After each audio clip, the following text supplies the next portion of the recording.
Fanspeak, where the plan runs deep. The team grind hard, don't eat, don't sleep. From best ball dreams to DFS streaks, they help you print money every single week. Fanspeak. No cap, no gimmicks, we breaking limits. NFL bets, yeah, we live this business. Meg and Steve, that OG vision. Draft room killers on a lifelong mission. More stress to the Sunday spread. Fanspeak's that voice that's inside your head. Best ball, DFS, NFL bets. They built it brick by brick, no regrets. Fanspeak team, printing money since day one. Fanspeak, forever. Welcome back to the Fanspeak Network and another episode of Sibling Showdown. That's right, tonight Steve and I are back in the BBM streets together, but then, very exciting for us, the Superflex is back. And I will be getting those, Steve's Superflex rankings are updated. I am finalizing mine. I may be able to pull off during the show. I may jump off during this partway through Superflex to finish that. But busy day, one of those days, Steve. But you know what? We power through. We get these Superflex rankings up. I know yours are up.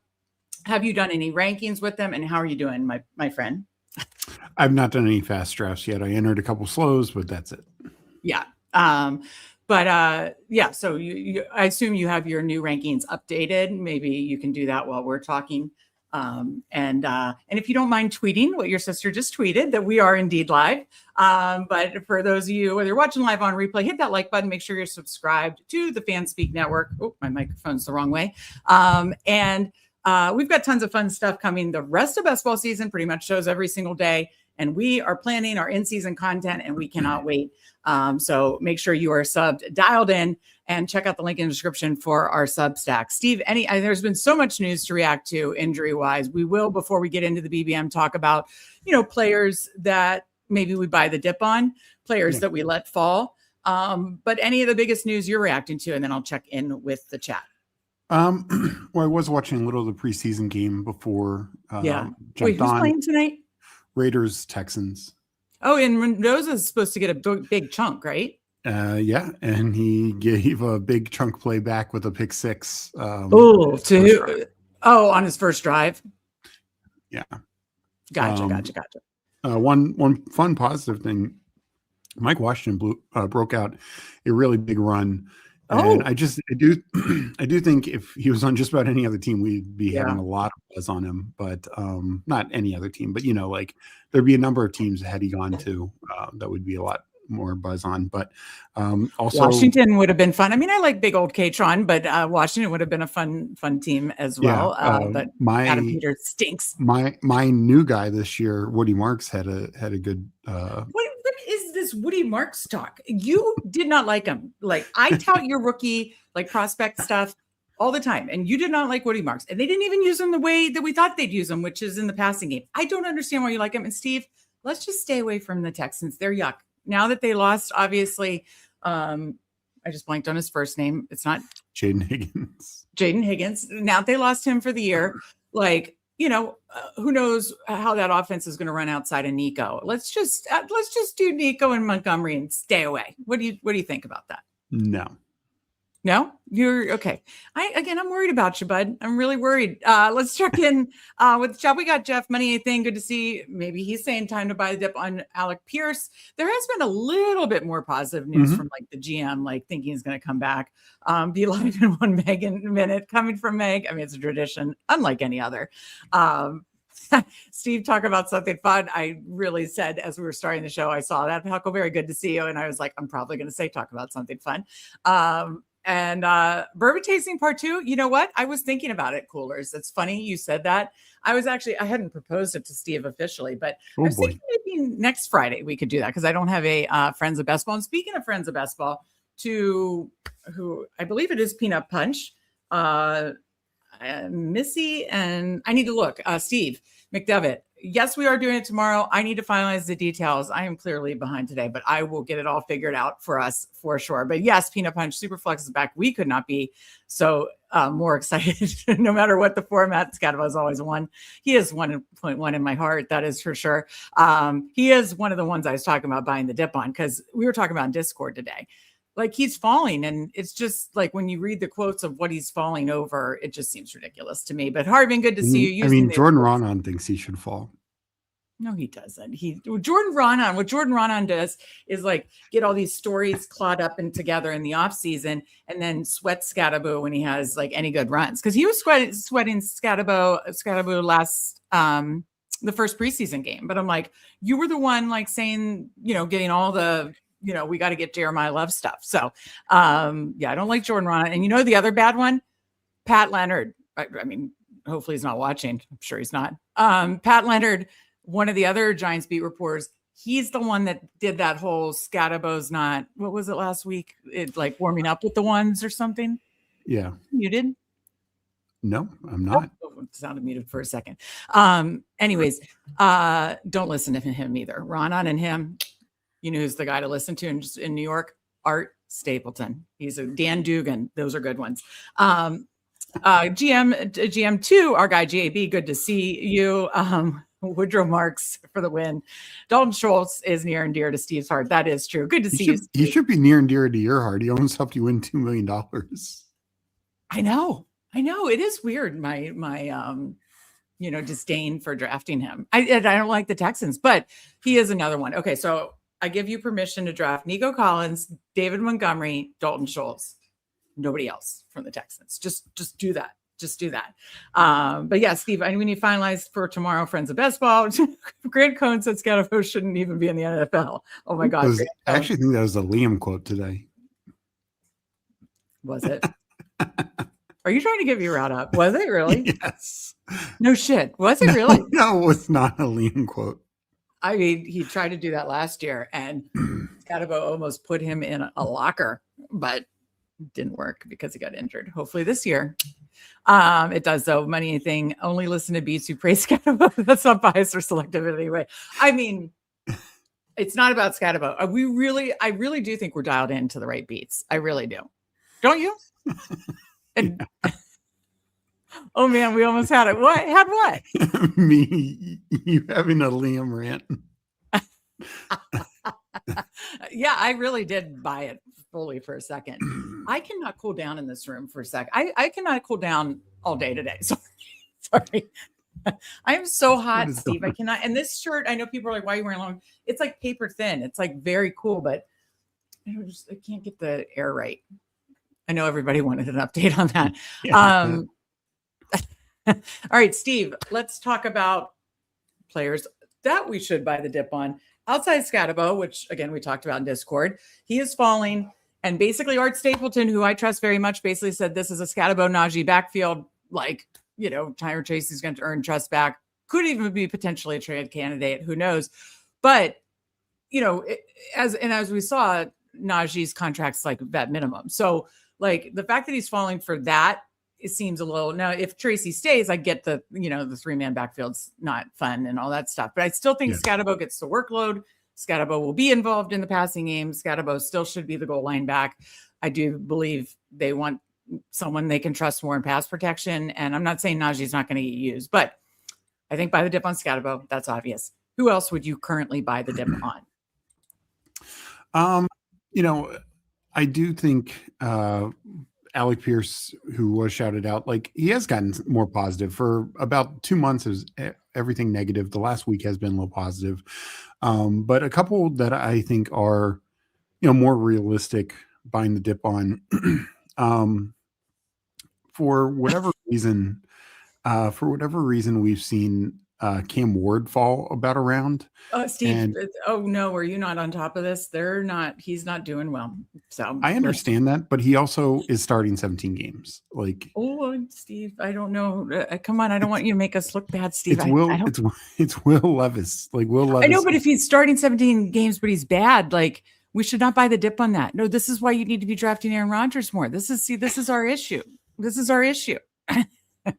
Huckleberry got me. Dare I say Texans are projected team, are a higher projected team for success than the Giants. Dare you say? I think what we'll see is the Giants will be higher than the Texans. Should we be hammering Kittle? Yes, Steve. This is another one I'm worried about you, man. Like you have got to take the dip on Kittle. You've been so stubborn, and I get it. Maybe he's not going to be the same George Kittle, But even if he's not the same, getting him, like, he's falling to like the 120s and stuff. Like, I'm sorry, but you should take that, because you could get, like, I'm just making up a room. Oh, here's a room you'd like: Kittle, Schultz, and Freiermuth, or Kittle, Schultz, and who's that guy? Barner, something like that. That is good. That is good. You need to. Have I talked you into buying the dip yet on Kittle? I'm very concerned. These last few drafts you need are like, do you have like just 2%? It's not like I have like 8%. It's not like I'm like crazy, but I'm now buying the dip on Kittle. I guess my issue is there a dip on Kittle? Like he he falls in a lot of drafts. Yeah.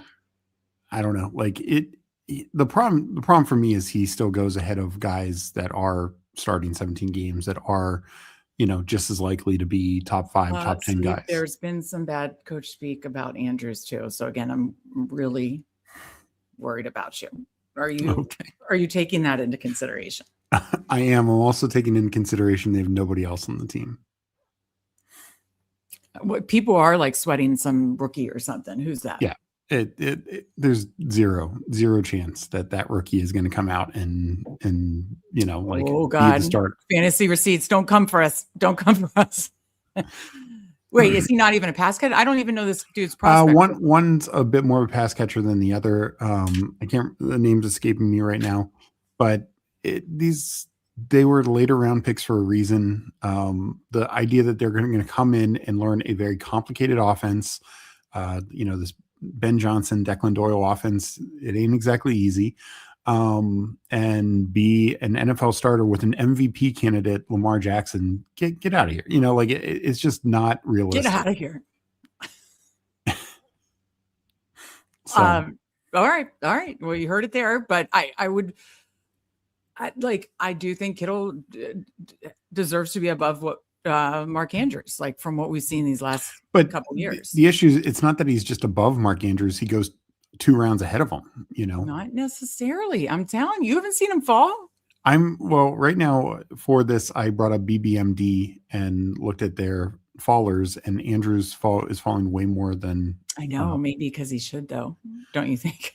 Yeah, I think the guy coming off and late Achilles tear is way more of a risk. Steve, like peptides, stem cells, like there's all these modern medicine. Are you not like dialed into that? Like, I'm so worried.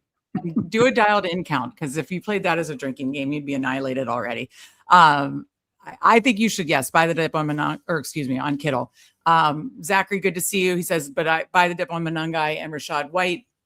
I do think it's fair to say some of the dips of these guys that are injured, like a Monangai, Rashad White, even Kamara, who's going to miss a full month, like when they're falling so far, then to me, like if Kamara's my 5th running back and I'm getting him in like 190, like, or 180 or something, like I've seen him fall like crazy amounts. And I know that's worried to come back from, but to me, that's too much. And especially when it's my last piece of that room. K-Space, Aaron Rodgers. I mean, I'm always buying Aaron Rodgers. We know that for sure. Good to see you, K-Space. Texans didn't trade for a receiver yet. They've been shopping around though. Didn't they ask about Slayton, I believe? I think was it Mooney or Slayton they asked about. Yeah, maybe it was. I think it was Mooney. Good to see you, Mr. Mufasa. What is up to you? I'm seeing some fourth round Brees. Prognosis looking good. So yeah, a lot of the guys that have gotten tweaked this week. Obviously we need to get more information on Sam Laporta, unfortunately, but Tyler Warren, Brees Hall, Ibuka, I am a little more worried about coming back from the turf toe. But if he falls too much, then I'm interested. Like there is a price for everything. So I do think that is something to consider. And now is the time that I think you can take advantage of this. I honestly don't love drafting at this time. I think, but I do think there is some stuff where the fluctuation goes too far. I think it's gone. Now let's talk about, we personally are not in the strip club or whatever people are talking about. Like, I think that's gone. Steve, he's now going in like the 90s and shit sometimes. Like have you seen Stribling go that high? Oh yeah, no, I have. It's just, just way too high. Yeah. So what other ones do you think the steam's too high and you can take advantage of in rooms? Well, I did just want to shout out one more buy the dip guy, and that's Brian Robinson. There's zero reason why this guy is falling. He's not injured. Like he's got no competition for his role, and yet he's falling sometimes 2 rounds. So I think that's one of the best buy the dip guys out there. Hartman's on my team about this with Rodgers and Cam Ward. See, or is he talking about Bryce Young? I don't know, but right. Rodgers should go ahead of both of them. They do in my rankings, guys. My rankings are updated. My Superflex rankings will be updated by 11 something. Steve's are updated for all of our Substack subs. Steve's are updated. My timestamp, it's like half updated. It will be fully updated here later. Okay, GAB is still fine on Andrews. Air Jeff, good to see you. Aloha to you. Kittle goes ahead of Mercedes Lewis. Can't do it. Wait, what? Oh, is it talking about the Andrews? I'm thinking he was giving me the get out of here. Yeah. Hibner, thank you. Hibner was Matthew getting the Hibner, buzz. yep. Thank you for that. Yeah, it was Mooney. Zach Ertz played same amount of games as Kittle last year and had a higher target share, end zone targets, and ADOT. Look at Huckleberry giving it to me there. Okay. I still just feel like we saw that spike week potential with Kittle last year. Actually, let me bring up the best ball guide, which we haven't brought over quite enough this offseason, quite personally, but let me bring up that. Steve, talk about something fun while I bring up that. Yeah. I think the appeal with Kittle is, of course, he's tied to a great offense, and that's the same with obviously Mark Andrews. Having injuries too. Yeah. But no, that's why people are pushing for Stribling. I'd rather push for Kittle. Yeah, people are pushing for Stribling for a lot of reasons that don't make sense, but I just think that the thing with Kittle, okay, go ahead. We've just seen a lot of, he has had spike weeks because he will get those 2 touchdown games. But again, so is Mark Andrews. Like Mark Andrews is one of the best red zone tight ends, ever. And it's just, to me, Kittle is in a tough situation because, to the point is, you'd be surprised the number of guys who had better underlying metrics than him. Okay, so let's just do just a quick comparison using the best ball guide. This is, of course, available to our paid Substack subs. Link in the description, 20% off, because we've got some very fun things coming you for this in season. Mark Andrews was tight end, 18 total points. He had just 5 receiving touchdowns last year, 3 spike weeks, 3 other usable weeks. Now let's go to George Kittle, which I understand. Context, Lamar Jackson was out. I know. I totally understand that. But so was Brock Purdy. Obviously, the backup is much better in Mac Jones.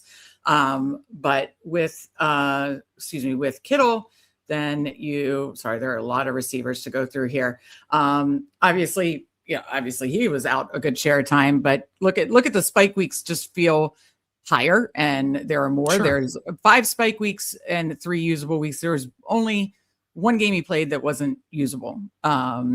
Pretty much. And actually, I do think he had another game where he goose egged, because I remember that Sunday night game. But if you look at this is a beautiful spike week chart for the games he did indeed play. To me, I would much rather take Kittle on that offense, in my opinion. And then who was the other one we just talked about? The third tight end? There was somebody else. Dalton Schultz? No, just Travis Kelce that I mentioned. Yeah. No. Well, I thought we were talking. I thought there was another, like a third tight end in this conversation that goes around there, and I'm not. I think I rattled off Kelce, Goddard, and. Okay. Yeah. Goddard was really good. What did he finish as? Because so was Kelce. Kittle finished as. Kittle was tight end 11. Obviously missed a lot of games. Goddard, what was he like in the top 5, right? Yeah. Yeah. Tight end 3, obviously. And especially with AJ Brown vacated. That is something to, Ertz. I'm staring at it. Thank you. He missed a lot of time, he missed the end of the season. Jaden missed a lot of time, but to that point, talking about the underlying metrics for Ertz, Ertz might not be in. Yeah, Ertz isn't in there. Yeah, that obviously makes sense. We'll just put Scatterbo's face on the screen. Look at this. Usable, spike, usable, spike, would have been usable Okay. had Zach Bond Settled in. ruined my life. Settled in. But yeah, no, that is fair, Huckleberry, but that was fun to look at. Brian Robinson dropping out of boredom. Yeah, I mean, we are just in overreaction season. I was talking about that in Discord in regards to Scatabo, but just overreactions, and then boredom or dropping for really no reason. So agree. Good to see you, Mick. Yeah, that is. The Coolers points it out. So many of these guys are dropping. We say boredom or overreaction, but it's because some of these are just, meteorically. Is that the word I'm looking for? Meteoric rise. Meteoric rise. That's the word I was looking for. Good to see you, Crossface. Kiddo propaganda. Take a drink. Absolutely. Zachary's against me there with the Tonjas call out. What about the case that if, and the likelihood is not at all, Mike Evans goes down, Stribling becomes wide? See, I just don't see wide receiver one. I know people think Debo, they're saying at camp that he looks in great shape, like best shape he's looked at in a while. And then I've heard people talk about Debo, I can look it up without it being on screen. Debo was trash last year. No, he wasn't. I mean, I know I'm barely hanging out as a Washington fan, but he was not trash last year. What? How many Washington games did you watch beginning to end? How many over the holiday? Even then we were watching Red Zone a lot because it was the playoffs. Did they play on Thanksgiving last year? No. You watched a couple night games, but that's it. Yeah. Oh yeah. One or two of those night games I was at our parents' house. A couple, not a lot. Who was I just looking up on Washington? Debo. Thank you. Oh, I think we already put him over. Yeah. To San Francisco. But Debo was great. I don't see the wide receiver one case, but maybe you could go into more of the bearish reasons because I do trust your prospect analysis. Yeah. Well, I just think, for as much hype as he's getting, he's still a rookie, and a rookie that wasn't like a locked and loaded guy to be drafted as high as he was, which, many cases consensus is a factor. Those guys who go against the grain, those picks who go against the grain don't always work out. And in terms of particularly early production, and I just think if Mike Evans goes down, it'll be Debo. It'll be Christian Kirk for as healthy as he can be. It'll be Demarcus Robinson. People ignore the fact that Demarcus Robinson was also held out last week. It wasn't just Evans and Steve. Don't talk about olds too much. We're losing viewers. I'm just kidding. Nobody knows it. But it's just there's the idea that Stribling is just going to come in and get 100 targets is just not likely. And that's with Evans missing extended time. And if he doesn't, or let's say he misses what he did 2 years ago, he missed 3 games. Is that going to be worthy of now a top 100 pick? I don't think so.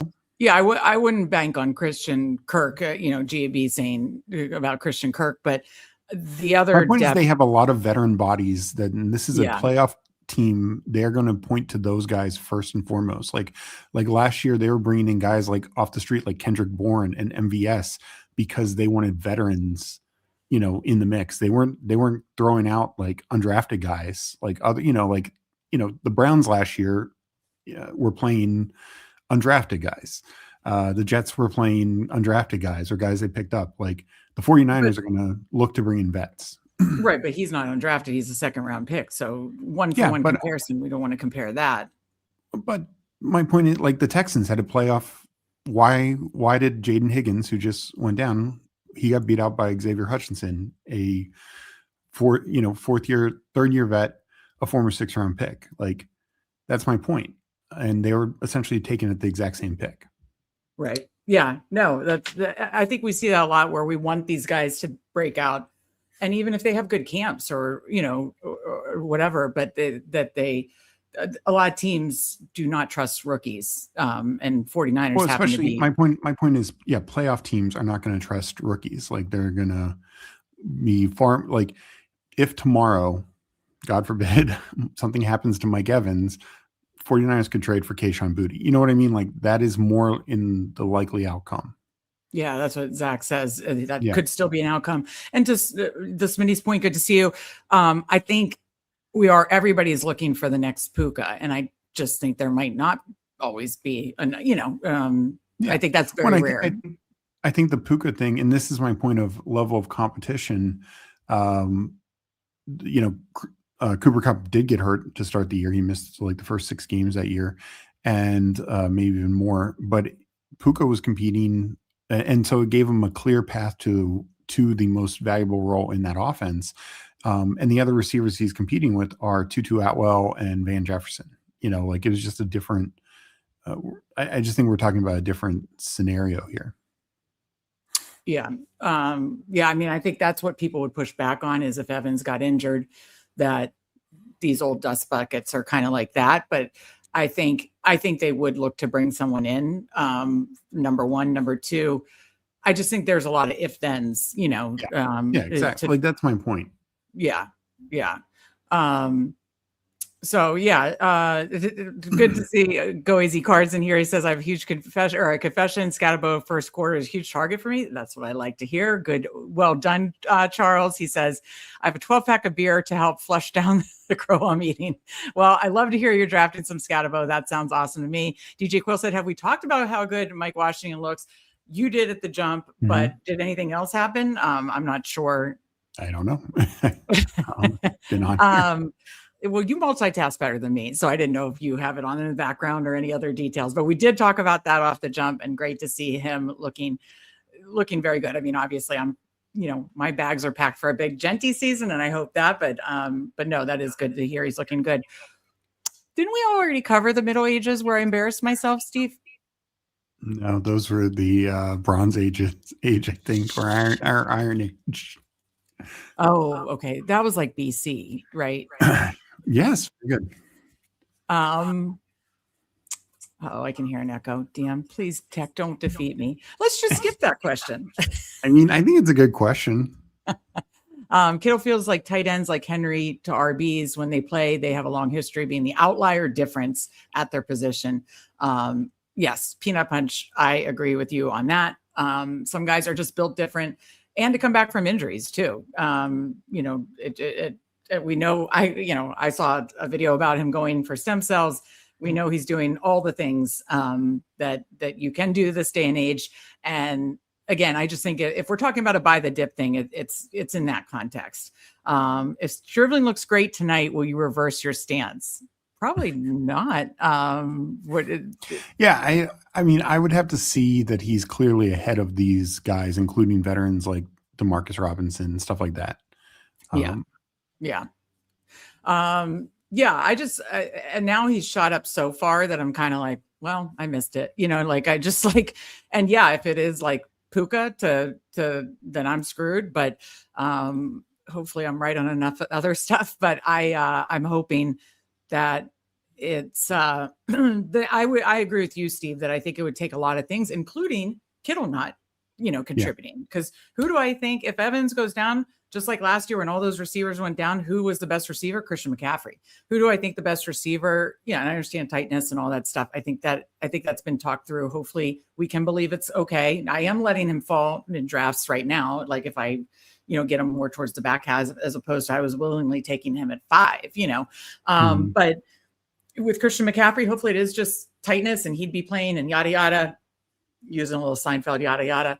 That I think it's Christian McCaffrey and it's Kittle for me if Mike Evans goes down, and it's a trade. I mean, this is a win now old playoff team, and just honestly like the Steelers in a way. Like I don't believe that it's just going to be like a Puka-like season. And I do think you could have temporary step-ups from like DeMarcus Robinson types and Debo. I mean, I do think the talk on Debo has been really, really good. So what time does the 49ers play? And are they playing some starters or some starters? I don't know. Okay. Good to see you. Brett is in here. Good evening to you. And so I think it helps that there are nice value tight ends that you can insulate with the Kittle pick with. I agree. Yeah, I'm in my middle ages for sure. I'm in my 40s. So I'm in my middle ages, 40s or 50s. Good to see our guy, Andrew, in here, the TD King. Degen Dads, we're planning our in-season schedule now. Degen Dads will be back on Friday nights bringing you bets. They might do some, UD drafts after, but they will be back hitting the streets hard on Friday nights. Can't wait for that. I don't know if is that. Oh, he's talking to Mike. No eliminator for me. I sprinkled in, I had to be, just with personal bankroll, had to be picky and choosy about what I did. And so I want to get more of these Superflex down. If they dropped like a Frenchie marathon, I'd like to do that. I'm focusing on drafters right now because I do love the marathon season long format. My favorite formats outside of classic are Superflex. So very excited about the new Superflex and marathon / drafters season long cumulative point style. So that's what I put when I'm not doing, and I really just do BBMs for content and stuff. I do like probably like 5 or 6 BBMs on my own. And then the rest are like 20 or 30 some, probably 30 some for content here on the channel. And then it's those great advance rates like the boxer. Rudy's sleeping to the left of me, like all the contests of the different breeds that are really good advance rates. So it's really mostly those Superflex and marathon style, not much eliminator for me. And I know you didn't as well, right? Yeah, exactly. Let's finish getting through these questions and get into a draft. How are we playing the Chargers tight ends? For me, I've just been sprinkling in some Njoku. I was taking Gadsden, and I think that was, kind of a mistake. And okay, whatever. I haven't taken any Kohler Bear. I've sprinkled in Njoku. I'm just really high on Ladd, and I'll sprinkle in some of the other receivers, but I'm not playing much of them. How about you? Yeah, I probably now have a pretty decent share of Njoku because it's an interesting thing. Gadsden's going down, but Njoku's not really going up. So I think that's wrong. And I think the you could take Charlie Kohler, but it's like as an 18th round click. I'll put it this way. I think Charlie Kohler is like better. If you just need a floor tight end, I think he's better than like a Darnell Washington or Jake Tonjes or those kind of names that people float out there. But yeah, he's probably going to have like at best 500 yards and 5 touchdowns. Like it's going to be that. Oh, you didn't think that potentially? I didn't even think. I said that's his best case scenario. Yeah, I understand that. Yeah, but all right. Who we're drafting as RB2. I'm not touching the other RBs in New Orleans. It just is like a month to 6 weeks. So I'm actually quite honestly, ETN, HN and Kamara buying the dip is what I'm doing. You? Yeah, I mean, I don't think I'm going to take anyone. If so, I think I'd go Devin Neal. But that's I don't think I'm messing around with it to answer Huckleberry's question specifically. I'm buying the dip, and that's what a Go Easy card says. Devo in the best shape of his life from Hartman. Stribling never stood a chance. I mean, they are saying that he looks in really, really good shape. Okay, it's starting now at 10 o'clock, and both Chargers and San Francisco. Okay, report back, folks. Any other big updates on this game if they're both playing their starters? Okay, starts any minute now. Good to see Jason Calhoun. UD keeping in their player pool. When do they usually remove the player? Money anything mentioned. He has to be officially put on IR. Gotcha. Okay, TDK or Andrew got 4. I know he was getting into the eliminators and the slows. 17 of these are slows, and has 44 in. Good number, great number. John Riggins, shout out, and of course Cam Scattaboo. Call me stop. Good to see you. Drafters eliminator better than Underdog. Yeah, we did one of those on stream. That was fun for sure. I'm trying to get in some of the the drafters marathon right now, just in case they don't drop another Frenchie marathon. Herbert and many starters are looking like they're playing. Okay, we'll definitely will need the updates. Wow, Gadsden fell to 193. I mean, I think that's fine to sprinkle in. Disbanded with the dot. But I know you wrote about, Gadsden is just going way too high. Okay, series or two, a relevant game to keep an eye on. Keep us posted. Steve, We have covered the buy the dips, all the injury talk, which is so many. As you bring over Underdog, let's get a Rudy Cam. You know, we did it for $5 on the drinking stream. Look at this sweet boy. He had a little tummy issue today, but he's doing better now. But now he's just snoozing. So Rudy Cam while we bring over Underdog. Okay, I'll let you bring over Underdog. We'll get more Rudy Cam. Look how cute we got. If I could only get the tongue. Oh, I got to get a better angle for the tongue cam. Rudy always has his tongue out when he sleeps. So, all right. So BBM, Steve will count it down. Steve has control. This is going to be hard for me. All right. Count it down. Entering the BBM in 10 seconds. And in 10, 9, 8, 7, 6, 5, 4, 3, 2, 1. Enter. You know what it is? The air conditioning thing. Okay, it's not broke. It's going to make me sound really lazy.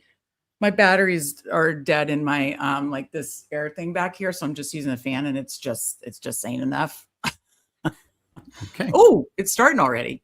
Yep. So we have King of Kings in here. We got nice. Jason here on River Rat. We got Huckleberry. We got Game Tight. We got Legion. All right, good Let to us see. know if anyone else got Legion's in a good position to get Scatabo. Oh boy. We're definitely not getting Scatabo. We're definitely not getting Scatabo. This stinks. Can we pull up Chase? Sure. Oh, I thought you'd fight me on that. No, apparently I think Tua looks like absolute ass, so I'm just worried about. Well, I'd be more concerned. Their offensive line did look bad in the first preseason game. Yeah. So. Yeah, good to see you again, Jason, in here, and love that we have a good, big group of Fanspeak fam in here. Love to see it. So yeah, if you want to take Chase, Steve, Kohler season, your batteries are dead. My soul is dead after Steve's Scatabo exposure. Steve, what is your Scatabo exposure? Like 5%. No, it's not. What is it? Wait, hold on. I don't know. My BBMD's not, or my BBO. It's not showing up. That's okay. I don't know. I think with the update, maybe there was some issue. Yeah, I think it's the update. That's okay. But shout out Best Ball Overlay code Fanspeak for, of course, 25% off to manage the exposures if you want to do it at the during this break or whatever. But if not, no worries. I do think they did a big push update, so you might have to like take it off, take it back on. But you can still type it in and see, right? Or no? I guess not. Never mind. That was a stupid question. Steve on the sticks. This is tough for me. Huckleberry, I'm not going to lie. Not having control is a challenge. Brett says, good luck, guys. Wait, Brett's in here. This one too, right? No. Oh, I thought he was. My bad. I'm with you, Charles. Of all the sloppy picks, I want to be wrong. It's Kohler. I'm with you on that. Okay, yeah, Paul's sitting at 27% Scatabo. Struggle to click him because I've been clicking him so much up till now. Hey, maybe, based on the whole buying the dip thing and him falling, maybe Paul will let us fall back to this spot of the draft. That would be something, huh? 3 and out for the Chargers. Oh man. Okay. I guess they'll go back out. Stribling not starting. Okay. So he's not. So who is starting? Am I able to see that on like ESPN? I guess or report. Yeah, I'm sure somebody's tweeting about it. Oh, that's right. You're in Colorado now, Brett. Good. That's right. And good luck in starting your new job. Always looking out. Do you hear an echo? No. I am like in a permanent state of the Phillip Rivers gift between the sweating, the tech difficulties, the echo. I might have to go get batteries. I am just like, so my hair's turning into the water. Batteries. Okay. The batteries for the remote. Yes. So It's got like a thing and they died and I got lazy and I didn't change them, but okay. I'm thinking I've got to. Mike says, yes, you echo when you get antsy and your voice goes higher. Oh no, that's not good. That's not great. Okay, well, I'm glad it's not all the time. Minor echo. Maybe if I just talk calmer, use my ASMR voice. Is my voice ASMR to you to Steve? I don't think I'm the one to ask. Oh, you'll be back to the grind tomorrow. Okay, good. Well, I definitely hope the new job goes well. All right, so All right. pretty much what we expected so far. Yeah. What do you want to do with these two picks? I know you can't check combos right now, but I was going to say, do you have much neighbors and chase? Because that would be fun. I doubt it. Well, then I think that would be a great time. So you want to pull up neighbors over Nico or London? Yeah. Nico I goes. just think he's like Jamar Chase Jr., you know? I mean, Kind of, right? I mean, no, I mean, very, very similar elite yes. LSU receivers. I mean, I love Pickens, but if we can't get Pickens, I'd much rather neighbors than poor Drake London, who is Tua. I mean, those camp videos are looking rough. I mean, and camp reports from beat reporters saying like the offense looks truly not good. What do you want to do here? Pull up Scatterbo. No. Devonta Smith. See, this is what I hate. It's like a receiver crazy. Or Kyron or pull up Lad. Your choice. We'll do Devonta. We'll do a big receiver start. All right. Could you go back to the board and we will have a game plan here. So we will be up at 47.50. You know, now with the shifts, like, I mean, if Legion doesn't take him, obviously if Scatterbo somehow made it back to 47, that's an auto click. But like now Swift's probably going to be going much higher than that, right? I mean, he's probably going on that side of the board now too right? He's definitely starting to move up. So I don't know if we'll get a shot on him. I mean, I said I hate the Texans, but like Montgomery, like I definitely think we could potentially double tap running back, even if, you know, one was a slight pull up or something like that. So, all right, let's check some comments while we have a little break here. That's one nice thing being on a turn. Normally I say Steve needs a drink, but I think Meg needs a drink with Steve driving.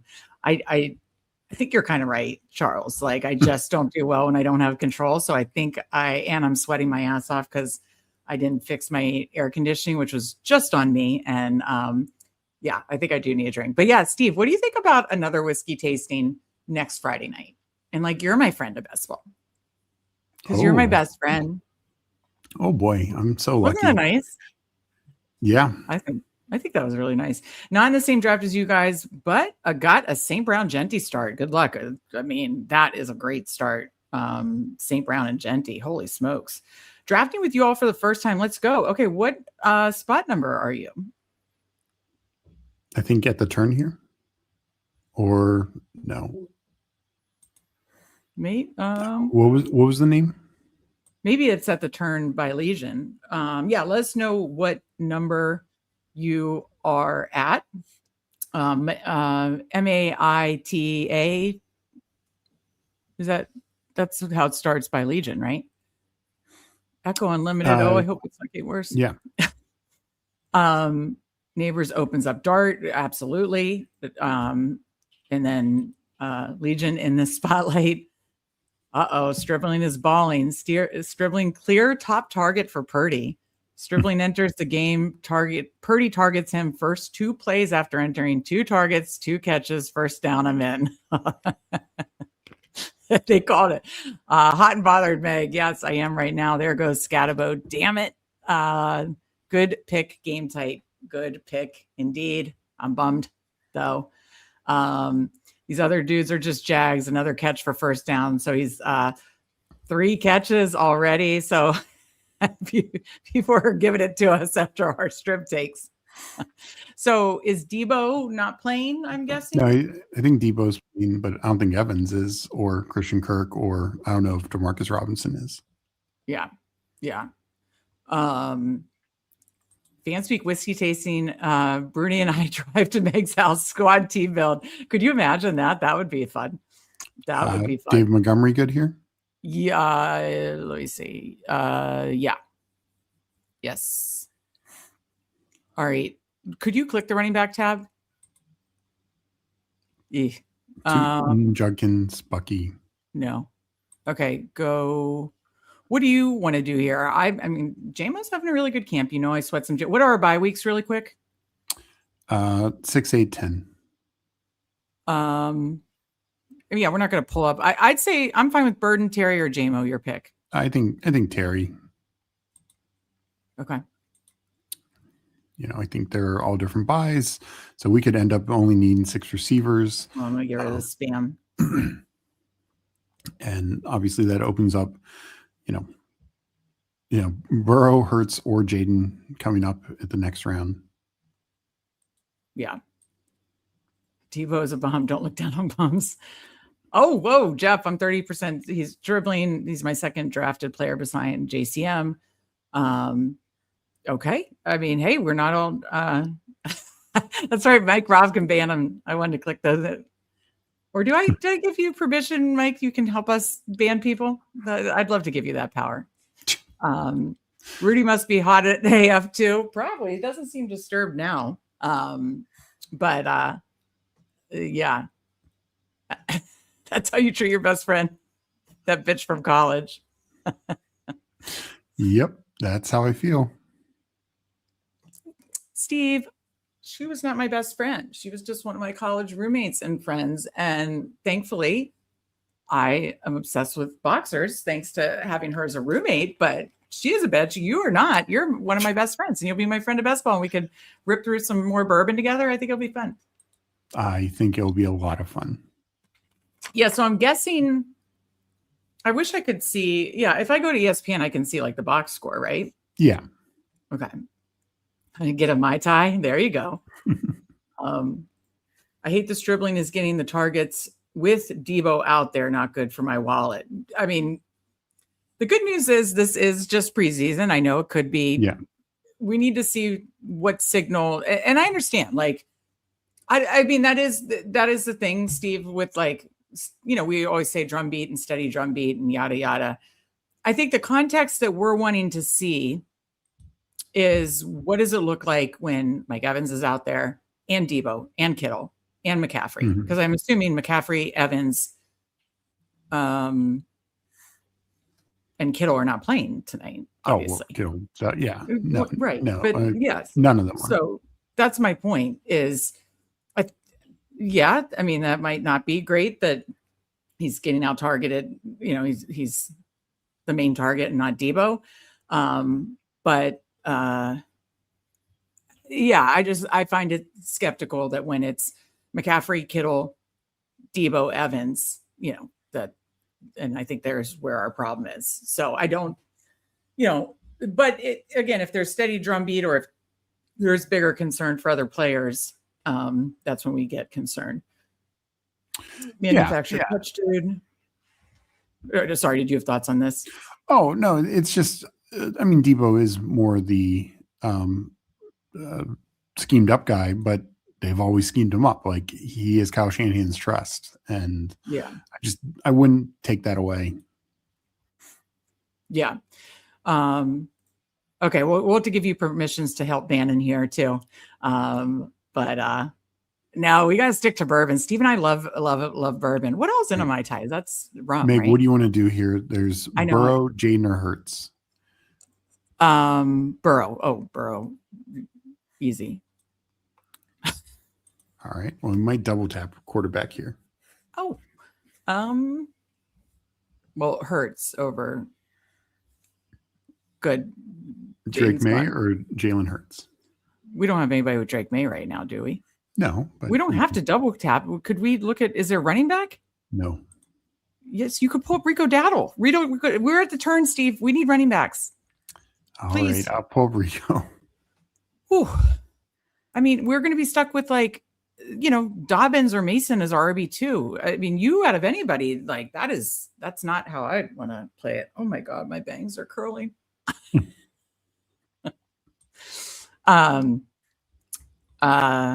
Yeah, it is. I think it is rum, but Steve and I have always, since 19, really enjoy drinking bourbon, tasting bourbons together. So we will do another bourbon tasting maybe next Friday night. So all of our nightmares. Chargers completed one pass on their first drive. It was to tight end one Kohler Bear. As a longtime Kirk truther, I think this is the year he's no longer viable. I agree. I'm not counting Kirk as anybody in regards to pushing out Stribling. For me, it's all the other guys. But I could see like a Demarcus Robinson or one of the other vets potentially. So yeah. My bid returning Pete. Oh yeah, I saw someone in Discord that didn't. I like that. I think I know what you're talking about. Keaton Mitchell with the starters. He was okay. Never mind. They brought in Trey Lance. Okay, with Trey Lance. Okay, trade Trey Lance to the Cardinals, please and thank you. Yeah, go easy Cards. I just realized that. I mean, I guess as a Cards fan, are you just hoping for just a full tank? I would be, because isn't it such a good quarterback class next year? I mean, it's supposed to be. I think there's still a lot of questions. There's some names who've flashed, but this does feel, I think, more questionable. I don't think there's a Caleb Williams where, a year ahead of time, you're like, this guy's the 101. All right. Like, if it's Manning, it's by name solely. He didn't earn it last year. Well, we'll see what he does this year, though. I know, but that's my point. Is there is no 101. Right. Okay. Gotcha. Jeff says that's a legit pull up. Dowdle's supposed to be more the 1A from what beats are saying. Yeah. And I really do like the Pittsburgh beats. Most of them are really good. And that was kind of something we were banking on in this art. Remember he was with McCarthy in Dallas. And, I really do think it's a 1A, 1B but not priced that way. And I do not think he would have come back to us. So I like that pick yeah. So starters out. I guess starters are out for both sides then, because obviously Chargers sounds like just did the 3 and out. I'm guessing starters out for 49ers. So I'm guessing if anybody wants to report back, I can pull up the box score.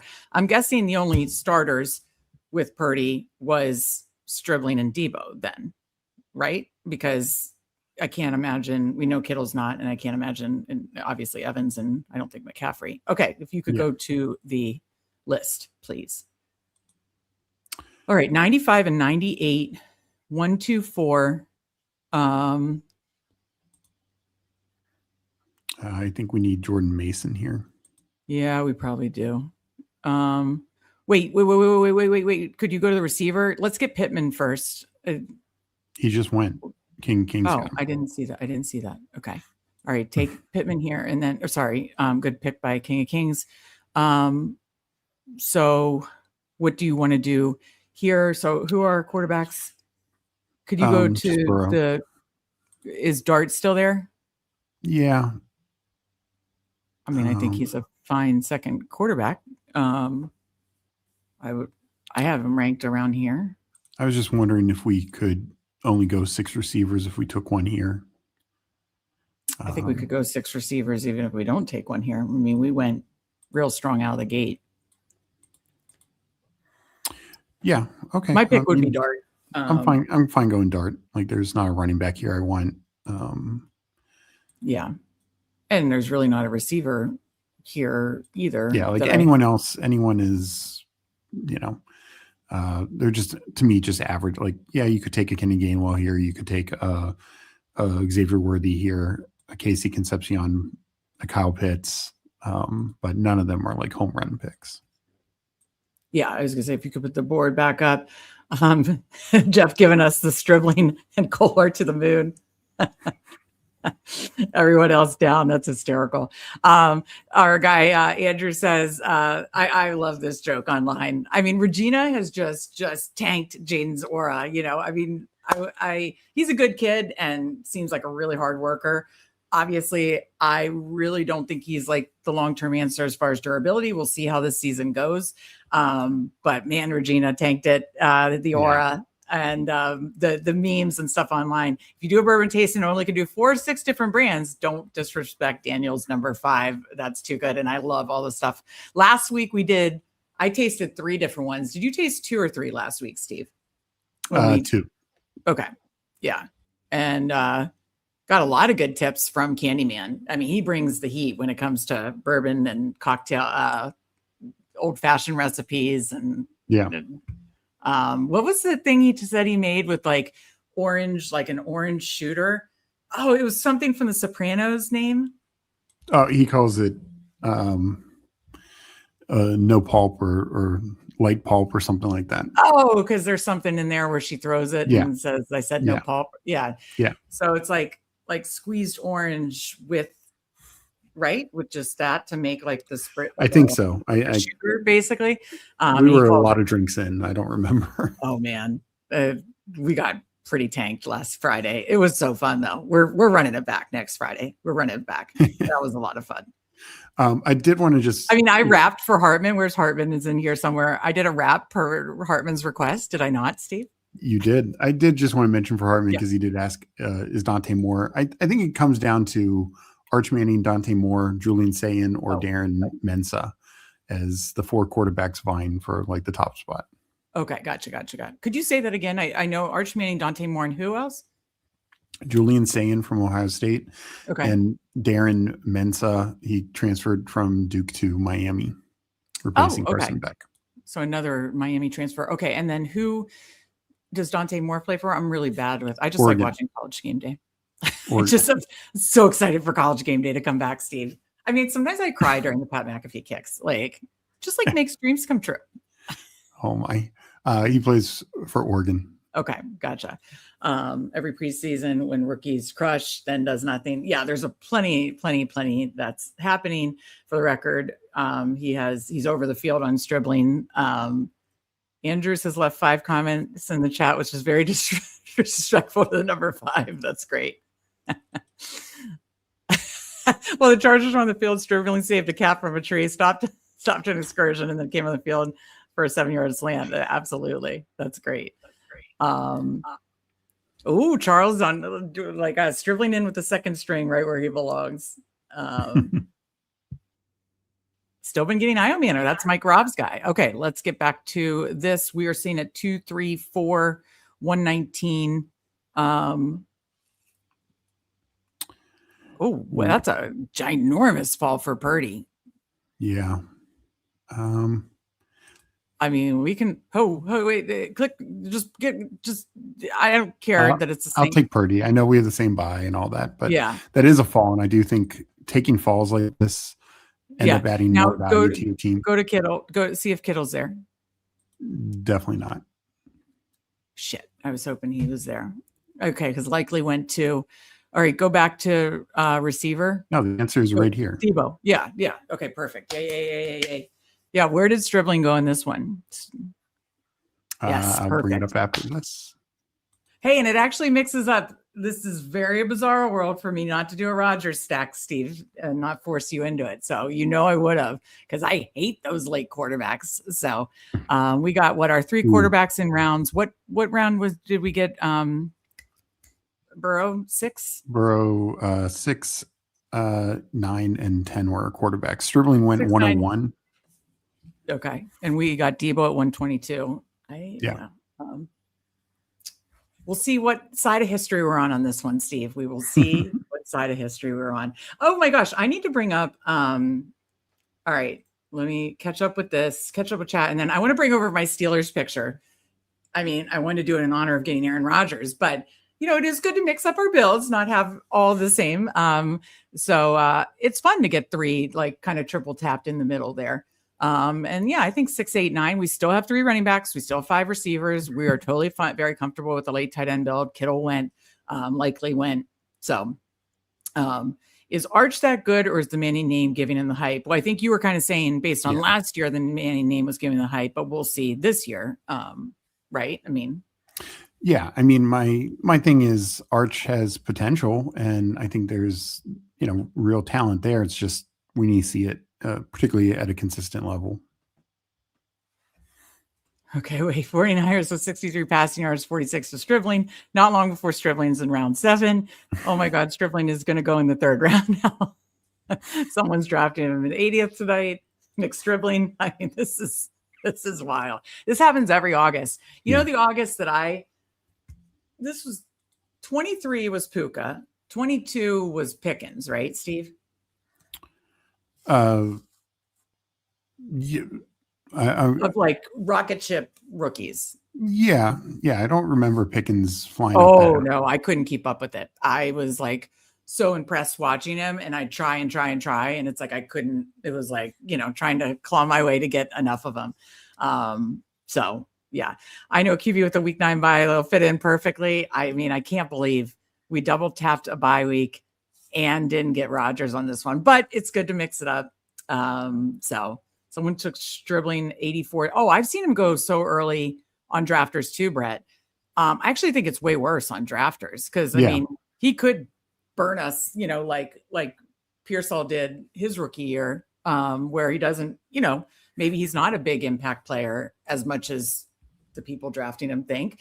But say there are late injuries and boom, he crushes you in the playoffs.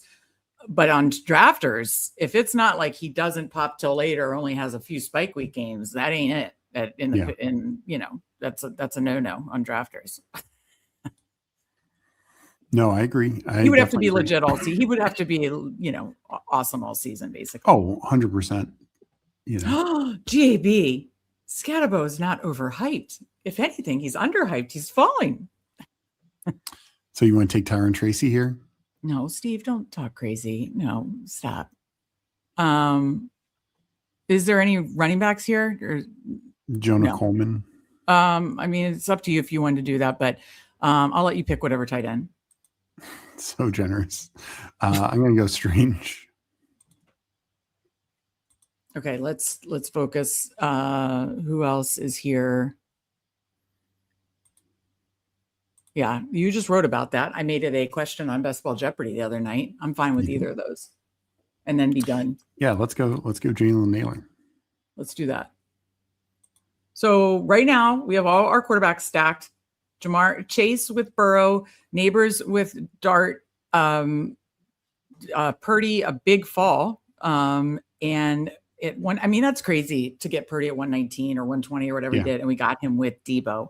I like that a lot. This is going to be a 3663. I think there's enough.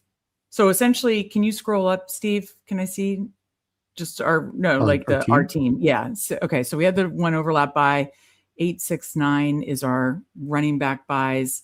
Are we okay with buys on our receivers? Yeah, it's 2 week 8, but that's fine.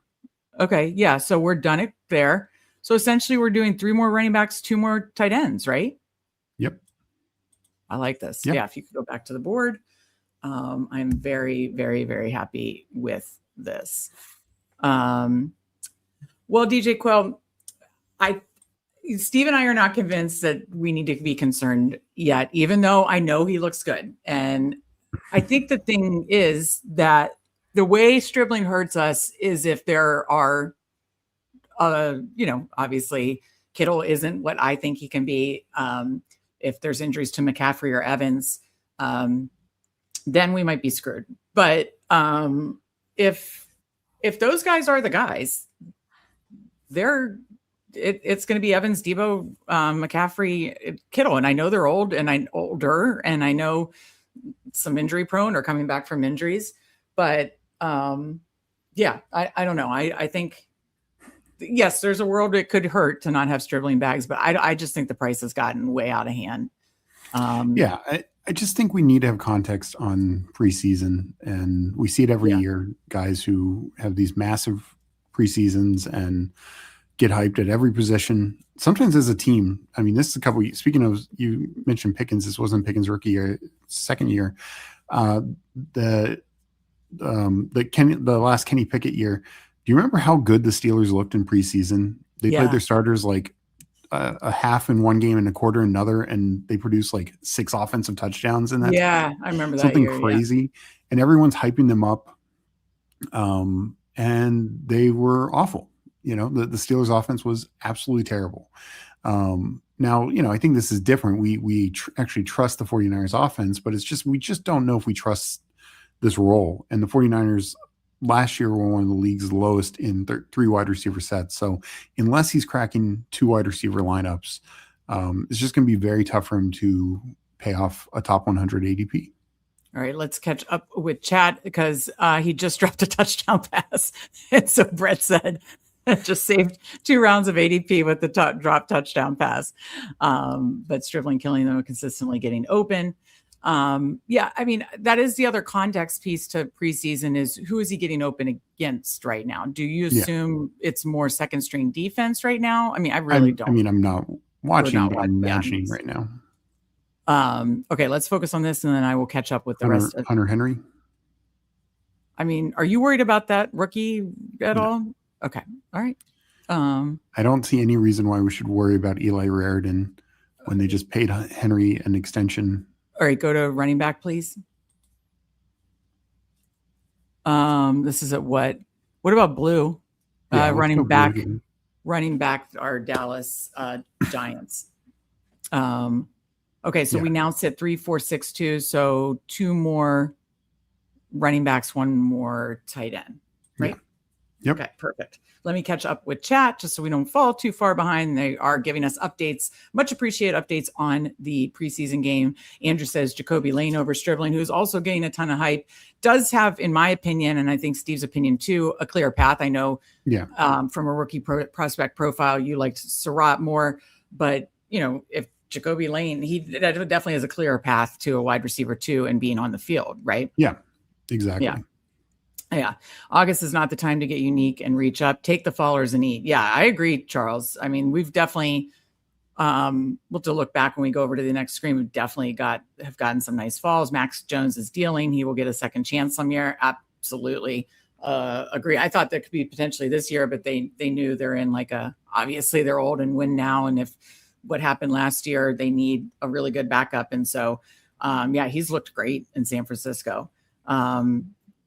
Gritty here. Good to see you. Haven't caught one of your shows in a while. Hope you guys are avoiding most of these injuries. Appreciate you, Gritty. We are trying. I got wrecked by Pearsall. I definitely was way overweight on Pearsall. So wrecked by that one. I didn't have much Higgins. Did you have much Higgins, Steve? You were under the field or with the field. I was right? 7%. Yeah. So Pearsall was definitely the biggest so far. And hopefully these other injuries so far are ones, I have plenty of Kamara, ones that when they come back, they're still very useful. And it's just maybe a game or 2 at the beginning of the season. I mean, I understand Kamara could carry into the first few weeks, but hopefully it's not major so far. But I will say the Pearsall one stung pretty bad for me, but great to see you, Gritty.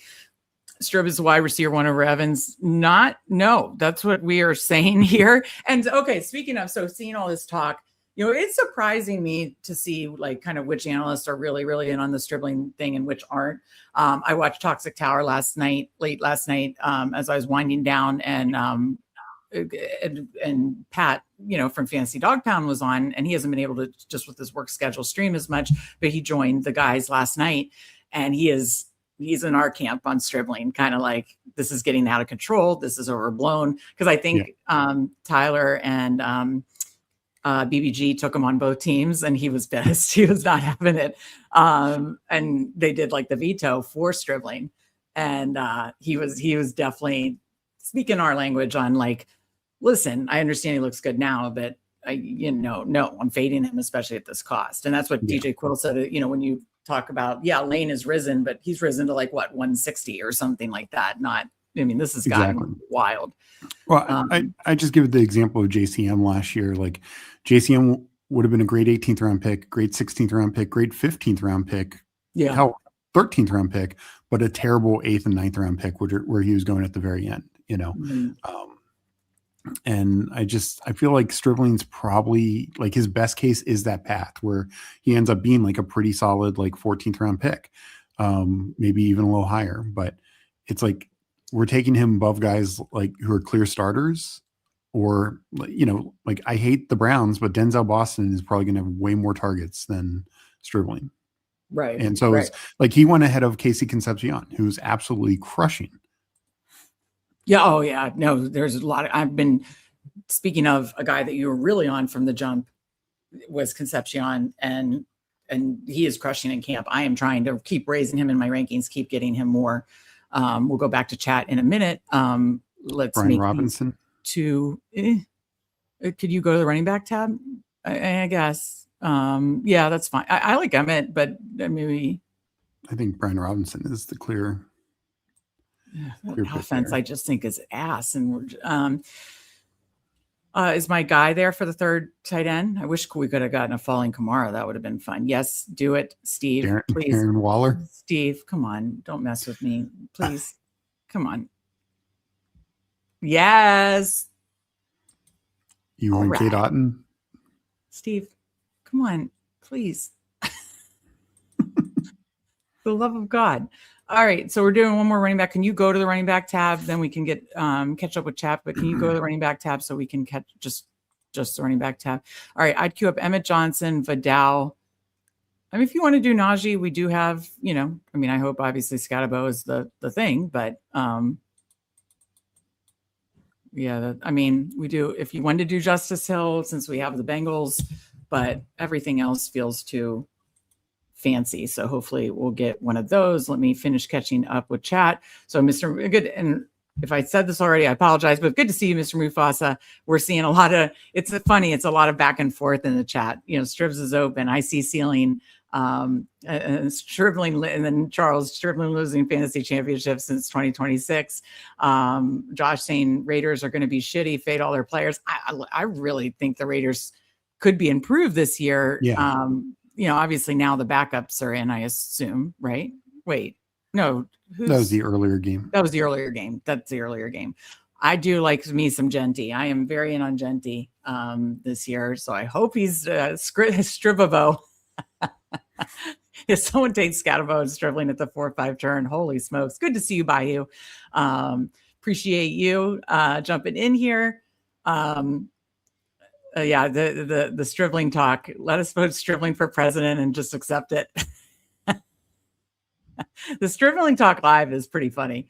And listen, respect to those. I do think the late Stribling buyers, you should be happy about that. I'm just not. And Brett saying his 190s Stribling. Yeah. Jason, the 20th, 18th, 20th, 19th, all those. That's great. But JB saying time box contest in on Strib in the 9th, 10th.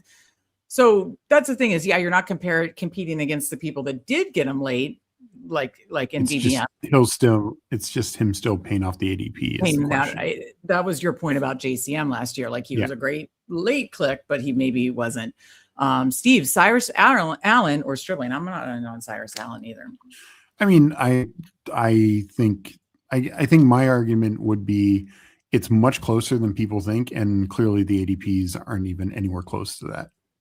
Okay, we have a few other people kind of team no Stribling with us. Bayou says 0 Stribling, not mad about it. 1% Stribling, best ball Q. Good to see you guys, or good to see you. That's where I'm at. Pat knows ball. Pat does know ball. Love Pat. Great to see him last night on Toxic Tower. Keenan Mitchell is going to catch 55 balls. Appreciate you, K-Space. Smash that like button. Good reminder. Make sure you guys smash the like button, whether it's you're watching live or on replay. It helps us out, and we appreciate you all. Good evening to Alejandro. I'll get back to chat in a minute. Let's make this last pick. Ooh, if Emmett Johnson's there, I love it. And he's not. You jinxed it. Do you want Vidal or Ollie Gordon? I say Vidal. I'll just get a piece of that offense. I'm okay with that. I mean, I think Ollie is a clear number 2, but yeah. I don't know. Apparently he's been struggling in camp. I've heard mixed things on him, I'd rather Vidal. I hope Hampton for my Hampton bags is healthy, but let's see. Alejandro, and then we will do, of course, team reviews for, of course, our Fanspeak fam, and then we will jump into a Superflex draft for anybody interested. Or I guess we could do, Case says we're doing another draft, maybe a Dalmatian. We weren't planning on Dalmatian. We could give options, though. We could do Superflex. We could do first quarter. We could do drafters, whatever people are feeling. Let's answer these questions first, and then we'll do our team reviews. But drop in chat if you have a preference. Alejandro says, evening, what are your thoughts on fading Puka at 4 because of the potential suspension? I've been doing that all summer. I just like the early guys more than him. What scared me off Puka? Well, his behavior, whatever, the suspension is going to be small. But honestly, there was so much smoke and talk about adding another receiver all off season. And so you just wonder if they do potentially at the trade deadline or anything add another receiver. So I don't know. That is one reason. I do think with that defense, they may be in like less shootouts. I do think there's going to be touchdown regression for Matthew Stafford, and even another aging year for Devontae Adams. He is still just a red zone monster. So for all those, I sound like Shark Tank. For all those reasons, I'm out. And listen, I'm not denying what Puka is as a talented wide receiver. And yeah, he could burn me in the playoffs or yada, yada. But and especially Tampa, week 17 against Tampa. Tampa certainly has a suspect secondary from what I'm reading. So, but with that, all that said, I think I just like the other guys in the early mid first round better. So any thoughts to add on that? Yeah, I think, what I've said all along, at the point when Devontae Adams got injured, Puka was wide receiver 5 or 6. He only was wide receiver 1 because of Adams' injury. And I just think we can't count on that, especially when Puka has been more injury prone in his career than Adams has in his. So I just think that, in terms of, is Puka a first round receiver without the suspension and still maybe with it, if it's only one game? Yeah, but I think the odds that Amon-Ra, Lamb, Justin Jefferson are finish higher than him this year are all pretty high. Yeah. Vegas Meg, Valley Girls.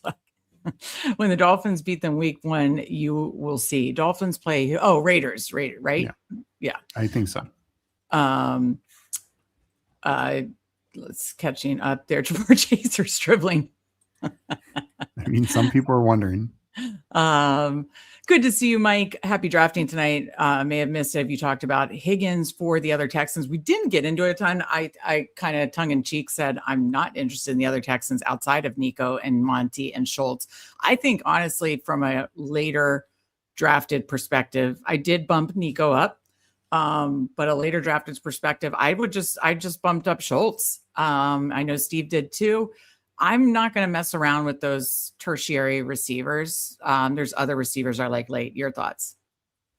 Yeah, I mean, I think the big question is, do we get to making a trade? If they end up making a trade for Darnell Mooney or Kayshon Boutte or somebody like that, then that murkies the water. If it does end up being these three, one of them will be fantasy relevant. I would lean, I think Jalen Nolan is the highest upside. To me, Tank Dell just, he's been in the league 3 years and he's played 14 games, and suffered 2 catastrophic injuries in that time. So I'm just going to have a tough time betting on him. I mean, if you want to sprinkle in some just because they all go late, I think that's fine. But if I were to bet on anyone, it would be Noel. I think he's got the highest upside. I think Hutchinson's the safest. And, you can take some flyers on Dell. But the big thing is, do they get to the regular season without them making a move? Yeah, no, that is my concern as well. And I think Schultz is the late winner there. And but good to see you, Mike. You already gave the board to Mike, Rob. Yep. Okay. Yep. I agree with Huckleberry. I'm much more interested on Puka on PPR sites as well. But yeah, I kind of like those other receivers better in general, just given the whole atmosphere. I just think there's going to be a big touchdown regression this year for Stafford and company as far as passing touchdowns. Yeah. And I do think they're going to be playing ahead from a lot more with that defense, that kind of stuff. Okay. So TD or Mufasa says down for drafters. Anybody else have a preference? I'll do a quick poll. And then we can do some the team reviews. Mufasa says Concepcion should go ahead of Stribs, but he has both of them go hand tight. Yeah, we bumped Tyson way down in our rankings. Let me do a quick poll just to those who want to actually draft with us. They can, type in a number, say what they want to do. So what to draft next. So what's it called? Field General, Superflex. Drafters main And what, first quarter, right? Yeah. Yep. Okay. Those are the three options. Wish we had the old budget for Dalmatian, but I think we're going to pass on that one today. So if you want to draft a Superflex, type 1. If you want to draft Drafters Main, type 2. If you want to draft the first quarter, which is very fun in its own right, type number 3. Paul said 101. I'm guessing that's a 1. Okay, let's do some team reviews here, Steve. Quickly going over, we don't have to go over our team. So this is who? King of Kings. Okay, King of Kings, 2592. Caleb and Dak. Love that. Bijan, Javante, Swift, Sampson, Emmett. Yeah, that's right. He got Emmett. I like that running back room a lot. Very, very strong. Pickens, Burden, obviously with the 2 quarterbacks. He got Pittman right before us. Pierce, Shaheed, Tucker, who we got Pierce at 118. We talked about the buying the dip there. I like that. Tucker, Jalen McMillan, Tesla, Malachi Fields, who's been rising up boards. I think that's a strong receiver room. Pitts and Jake Ferguson. While I do love 3 quarterback builds, this team is strong and fun. Love the Dak and Caleb stacks. So I like this team a lot. Your thoughts, Steve? Yeah, I think he did well. I think he took the guys rising, but then not the guys like skyrocketing. So yeah, that's good. And then he got some of the fallers like Jake Ferguson. That's, I've been down Jake Ferguson. Why? Because he goes too high. Well, 142 sounds a lot better when it's stacked up. And some of these other things like Alec Pierce as well. So like I said, I think it's a pretty well built team with big Dallas stack. This is hysterical. Mike voted 3. He tracks all the Fanspeak fam, obviously not the first quarter. F you all, 3 is my out. Yeah, I did sound like Mike sounds like the old movie phone guy. If you know the name of the movie you'd like to see, press 1. That was great. That was hysterical. Coolers said, can you give me the mod powers to ban Mike for voting 3? Thank you in advance. This is too funny.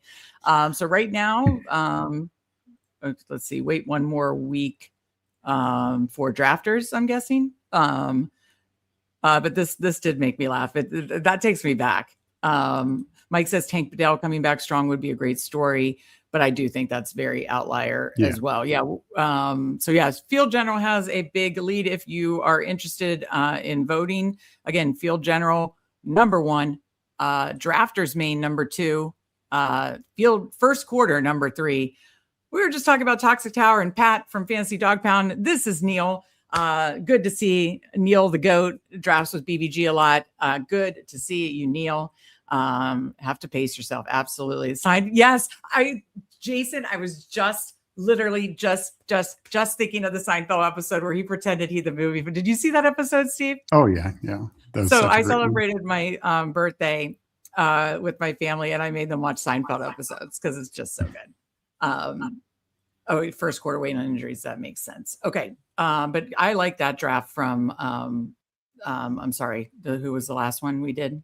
That was King Kings. This King is Kings. Huckleberry. So Huckleberry 3573, like that build. Goff, Love, Brissett. I'm not in Brissett, but I think that's fine if you want to tack on the third. Henry, Bucky, Ramondre, like those 3 projectable volume, Spears, Halani, and then Monra, T-Mac, Jaden, Reed, Diggs, Concepcion, who we were talking about, Wicks, Devon Bailey, and then McBride, Jawan Johnson, and Terrence Ferguson. Terrence Ferguson is super fun. I guess he got a fall there, which that surprises me because he's been rising up. Yeah, I was going to say, I think he would just go 2 tight ends there. But, I'm not big on the whole McBride stack, but just because I think the Cardinals, sorry if our guy Go AZ Cards is still listening, just because I think they're going to be rough and bad this year. But other than that, I do like the Goff and Love stacks with Amon-Ra. And who do you have with Love, Steve? Reed. And nice projectable volume at running back. What are your thoughts on this team? Yeah, no, I actually think it's well built. Jacoby Brissett, he might not be there in the final weeks, but he also might. Carson Beck's injured right now. There's no guarantee that he is. Oh, he is? I didn't know that.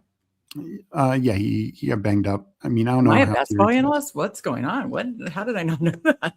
So it's just him missing time in camp and preseason is not going to help his case of getting in on the field. Yeah. But I like this running back room a lot. The receiver room, four guys in top 100. Concepcion not far behind. Wicks, I think, is a really good pick that's underrated. And Vele, unless they're trading for somebody, Vele looks like a really nice pick at the end with the Tyson missing such significant amount of time. No, that's a really solid team that was Huckleberry, right? Yeah. Neil's asking you, Steve, getting ready for the BBQ rookie draft. Yeah. I forget when it is, but yeah. Okay, so you're not sure when and then you're in that like content creator draft with the Toxic Tower guys next Tuesday night, right? Yep. Neil says, not surprised you like Seinfeld. It's the best. Absolutely. Hello to Neil. People, wait, I forgot. Did you say you did watch that episode or didn't watch that episode with Kramer? Okay. Yeah. Why don't you just tell me the name of the movie you'd like to see? Both Mike and Jason did it. I love that one. You just tell me the movie, the name you want to see. Oh man, I want to watch Seinfeld before I go to bed now. Wasn't going to go to 3 tight end, but giving T Ferg for a discount, I'll take it. I totally get that. Okay. Neil says it's still TBD. So, okay. That's right. Hartman's in it too. PPR is slacking. Busy man now. Full-time content creator there. All right. Next draft. Who do we got next here, Steve? Game tight. Okay. I know he got Scatabo, so I'm gonna love it. 3, 6, 8, 2. Lamar, Kyler. 3, 5, 8, 2. I mean, I think I'm blacking out from the heat. I really do. Kyler, Cam Ward, Genty, Achan, and Scatabo. That's a power punch. Power packed punch. I don't know. That's a strong running back room there. Hubbard and Tyler Algier, and then Zay Flowers with Lamar, Carnell Tate with Cam Ward, DK Metcalf. I love that. Addison, Wandale Robinson, also stacked Juwan Jennings, Rashad Bateman, also stacked Chris Bell, TJ Hawkinson stacked with Kyler, Gunnar Helm. So a lot of good stacks in there. Your running back room crushes very high upside quarterback room with, that rushing upside as well. I think this is a very strong team, Steve. Your thoughts? Yeah. And I actually, I don't take a lot of Bateman and I have very low Chris Bell, but it's like these are two guys who both could end up with, more significant roles in their ADPs show right now. If Bateman does hold off these rookies, if Chris Bell, he's already, returned, he might, still be limited early on and stuff like that. But he just seems ahead of schedule. So I think the receiver room turns into really fun if those guys pan out. That running back room is great. Quarterback room is going to be great with Lamar, Kyler, and then Cam Ward tacked on as like the insurance guy. Yeah. And, 2 tight ends. So I feel really good about that, how that team's built. Team. Cooler's comment corrects.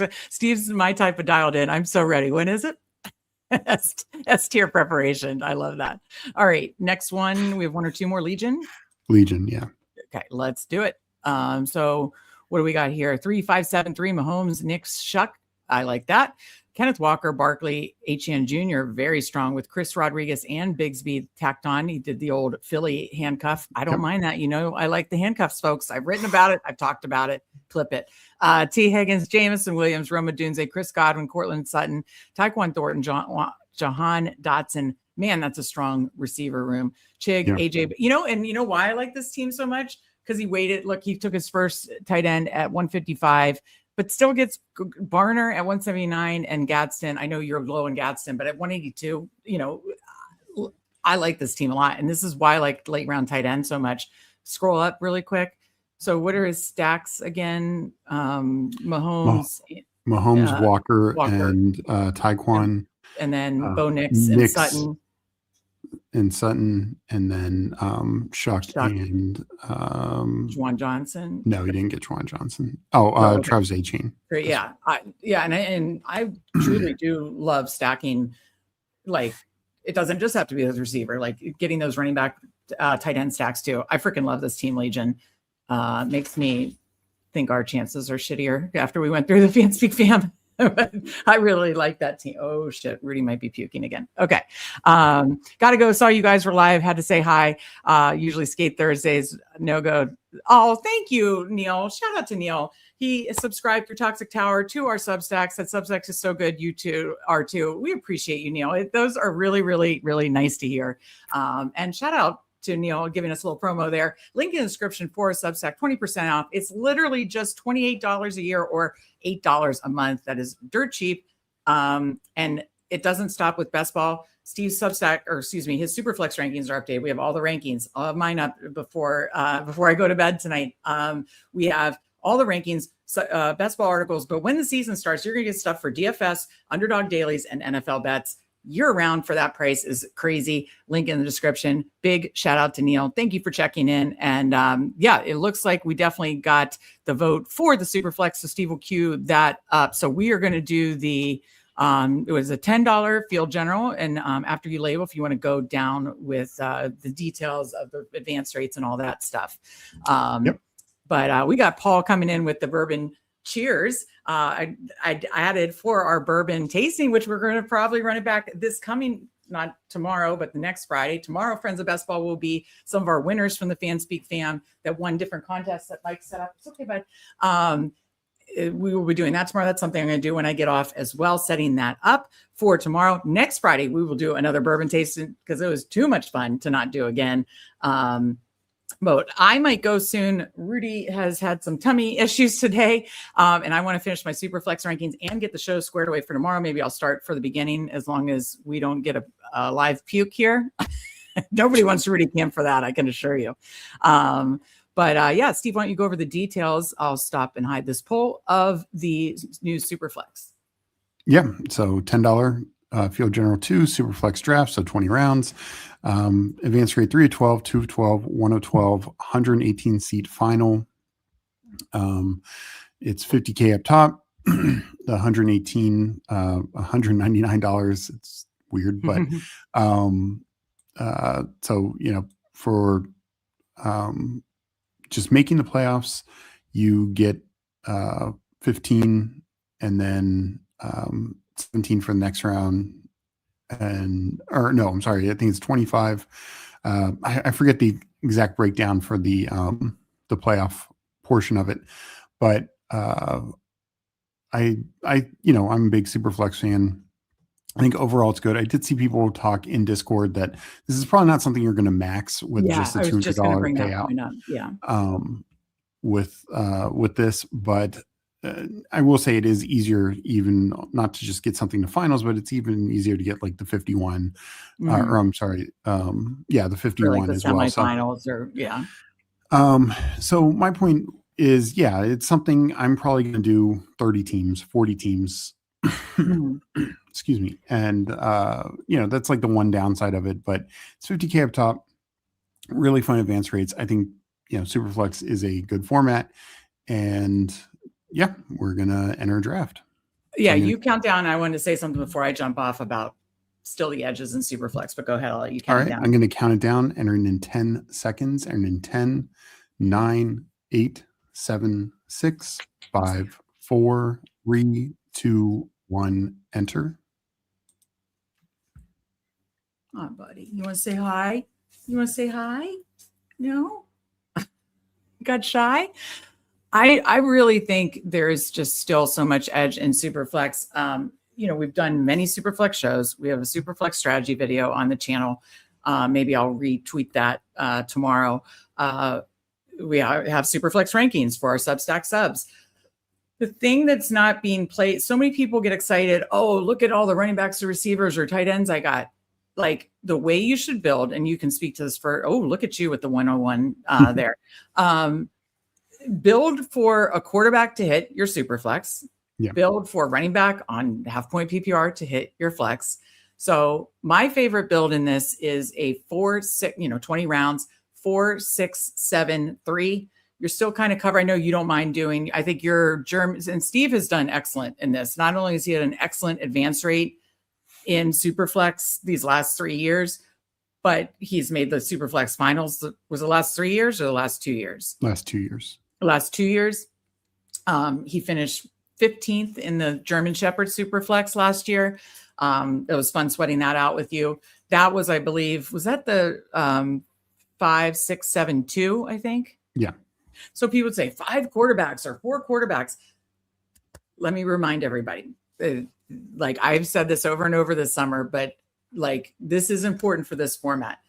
4 years in a row, 22, 23, 24, 25, 4 years in a row, the average amount of backup quarterbacks playing in week 17, the money week, the most important week, is essentially a third of the league. It's been 11, 12, or 13, 12 twice. So 11 or 12, it's like 11.7 average or something. Essentially 1/3 of the league is playing a backup quarterback in week 17. Yeah. I don't mind taking backup quarterbacks in the last round, in the last round. I don't mind handcuffing a backup quarterback. That way, if it's like a Purdy situation from last year, you can help push through a Purdy team with the Mac Jones team. Burrow and Joe Flacco, Dart and Winston, Jaden and Mariota, because Mariota is coming back, I believe, to start the season. Like these are situations, or you could just take like a Justin Fields or, one of those quarterbacks that I mentioned that if they do enter the game, they have such a high upside as a backup quarterback. I'm not really taking backup quarterbacks like, I don't know. I'm trying to think of a really shitty backup quarterback. Like who's Josh Allen's backup? It's not great. I think it's Kyle Allen. Yeah, I'm not taking Kyle Allen, but like I am taking all those guys we mentioned because if they enter, they can really impact your lineup. But you've even talked about like last year, I had Tyrod Taylor, like he was hitting my lineup. It's not like he was lighting the world on fire, right? Was it last year or 2 years ago? 2 years ago. Okay, yeah. So last year he probably hit it once or twice, but then he got injured. So bottom line is, I think to play this optimally, build for the quarterback that you're already always putting yourself in a position, even with injuries, even with bye weeks, and especially in playoffs, even if you're down to, 3 quarterbacks, that you are setting yourself up for a quarterback to hit the super flex and a running back to hit the flex. Anything on that, Steve, before I go? I know we've talked about it a lot, but I think it's not to be understated.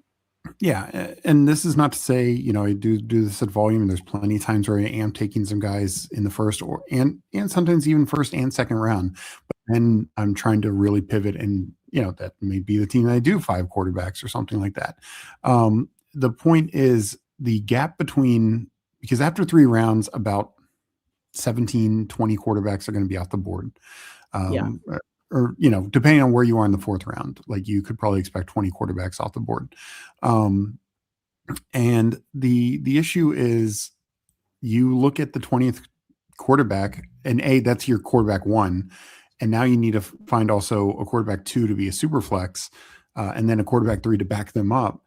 And you just start running out of options, and they're just not likely to score near the same. As much as you love Aaron Rodgers, as your quarterback 3. He's not going to outscore Burrow and Daniels and Herbert and Hurts and all these other guys. Like maybe 1 because they get injured, but he's not outscoring all of them. And like the point is the opportunity cost of, I don't think I'm going to get the wide receiver that outscores Jamar Chase, but the gap between them, I think, is more manageable because I'm going to be able to throw volume at it because I only need to start 2 receivers. That's the other factor. And also the difference between like drafters, super flex, where you still need to start 3 receivers. With only needing to start 2 receivers here, and it being half point PPR, the quarterback point gap is pretty massive.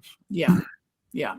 So again, listen to somebody who's made the Superflex finals 2 years in a row, has had like 30 plus advance rate, like 3 years in a row. I've taken Steve and I had 2 sibling showdown Superflex teams in the semifinals last year. Both teams had Marcus Mariota, and we were having a semifinal sweat week 16. Marcus Mariota got hurt week 16 in the semifinals. Had he not gotten hurt, maybe we have at least one of those 2 that make finals. So that's just an example of how that can play out. But Steve has had success, and I do think it's important, just the state of like, it's not like this was like a 1 or 2 year blip. 1/3 of the league is starting backup quarterbacks. And we already know we're in a situation where it's very likely. This is a scenario where I don't really care about stacking, but when Amon-Ra and Goff are just right there, like literally handed to you, then sure. 100%. Hunter, yeah, I definitely focus building a really strong structured team over stacking, but when it happens like that, absolutely 100%. And agree with Paul on this 20 max to get your money back if you get one finals. I really like that a lot. That concept. Hartman, I know, is another big Who Hames. I know PPR Tyler is doing a big 24-hour stream, I believe, tomorrow. Superflex room is probably the worst to join with the Fanspeak fam, but I love seeing the Superflex contest in the lobby. Thank you, Hartman. Appreciate that compliment. That is a nice compliment. But yeah, I do feel like a lot of people focus on, oh, well, look at my running back receiver room, but they only have like 2 starting quarterbacks, and one's Cam Ward or something like that. And it's like, that's not just not the optimal way to play it. Yeah, because, and this is the difference between regular, like somebody could have a quarterback lineup of, Cam Ward and Rodgers have the same bye, but Cam Ward, Rodgers, and Bryce Young, and honestly make the playoffs in a BBM. Or, throwing Geno, throwing Shador, replacing one of those guys. Why? Because they're just alternating one position. Here you're alternating 2 positions. Mm-hmm. And whichever because it's not your third running back, it'd be your 4th running back. And same with receiver, because the first one would go in the flex. So whichever, 3 amazing running backs you have or 3 amazing receivers you have, they're just going to get outscored by, quarterbacks or people who are drafting quarterbacks. So it's just something to keep in mind. You're just not going to be able to keep up with the Joneses. Yeah. No, I don't mind 5-6-6-3. I know you've had success with 5-6-7-2, and throwing more volume at receiver. I probably my favorite this year, really quick, is 4-6-7-3, just the way I land in places. But yeah, go ahead. Sorry. Well, and the other thing is, it's also much harder for your tight ends to hit the flex, because they are now competing against, all the same third running backs that they'd be competing with normally, but now instead of competing with team's 4th and 5th wide receivers, they're competing versus the 3rd wide receiver, and you can still draft 3 good, have a still 3 pretty good wide receivers. So, again, Bowers, I think, is the exception to every tight end rule. But other tight ends, both from taking them early or needing to take 3, I'm just fine. You give me like Goddard and Hunter Henry or something like that, and I think that's more than fine. Yeah, and shout out Pat, Fantasy Dog Pound on Toxic Tower last night, talking about he likes doing that in 2 of that type of tight end in regular drafts. And I've even been fine with a mid-round tight end, and even like a Freiermuth type that I have a strong belief in. But he talked about that, and in just regular contests, you could certainly even more so, to your point, apply that to Superflex, because the chance of them, as long as they stay healthy, you just need them to obviously stay healthy. Well, Rudy definitely is licking and having some tummy issues, so I want to make sure he doesn't vomit again. I'm going to give him some pumpkin. If you know, dogs when they're not feeling good, pumpkin is a good little secret there.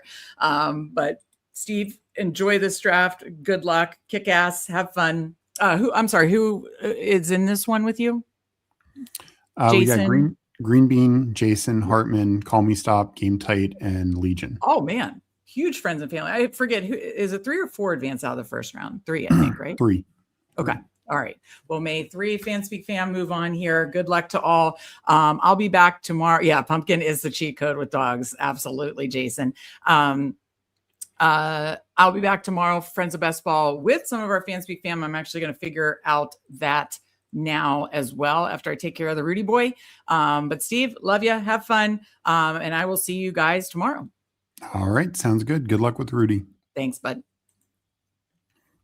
All right. Put music on. I will. Jesus. I'm going to make these picks. We'll go Travis Etienne and then Aaron Rodgers. And let us put some music on in the background. Hope everyone is having a good night. I'm sure there aren't any major updates from the backups now playing. But if there are, feel free to mention. I know somebody mentioned Brendan Thompson before. He is small, but I do think he is probably going to be the Chargers' 4th receiver, and it'll be interesting to see how he's incorporated.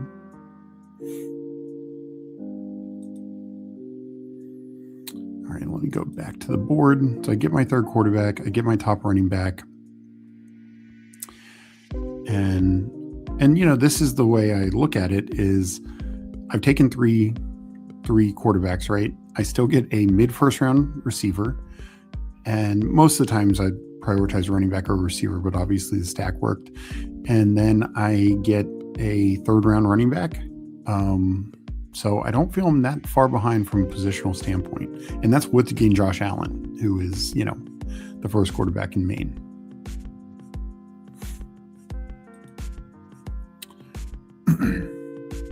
So as we see, quarterback starts to dry up. Everyone has at least one now. Most people have two. Green Bean and I and Legion and Game Tight have three.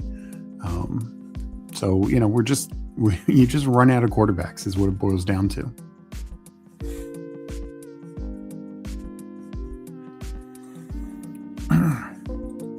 And that just becomes the other factor. All right, let's see what Legion does here at the turn. And I think this is right what New Collector did, taking Scatabo over Neighbors. Again, receivers devalued some, and running backs, you are going to score the most points if your running back's hitting the flex every week. So I just think that is something I try and keep in mind with this.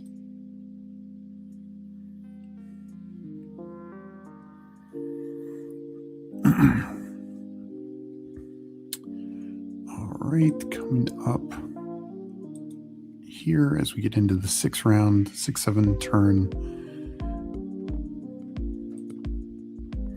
This is where I start to, get more positional guys. But as we see, running back has taken a big hit. So this could be like a 3-7-6 team or something like that.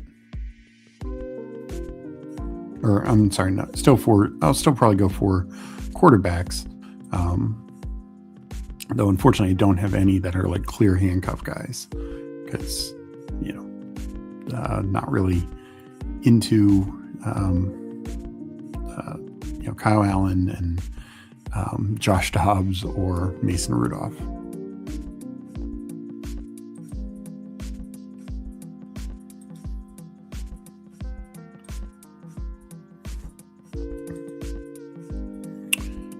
Right, so Loveland, I'm just, again, not as high on tight end. I think Henderson or Judkins is fine.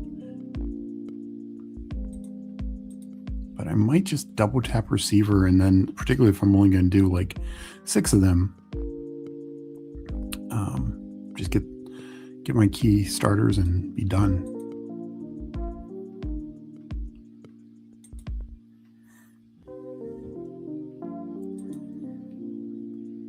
So I'll do Henderson and Mike Evans. Yeah, I think that's the right call.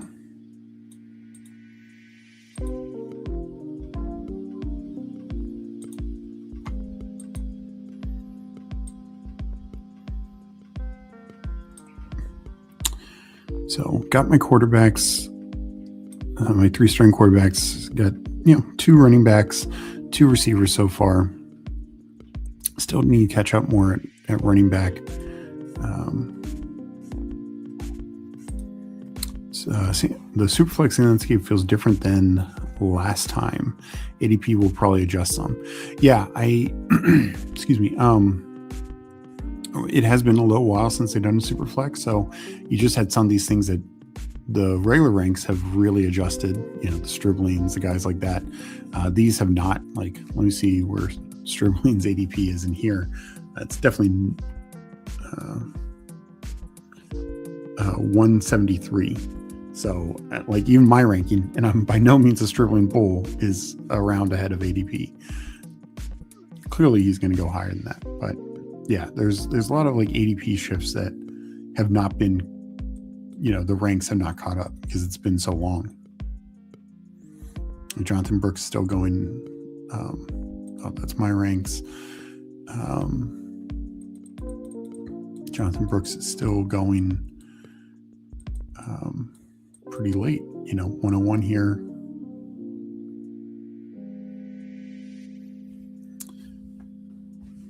Wow, some falls on Tedder, McMillan, and Terry. Those are kind of surprising.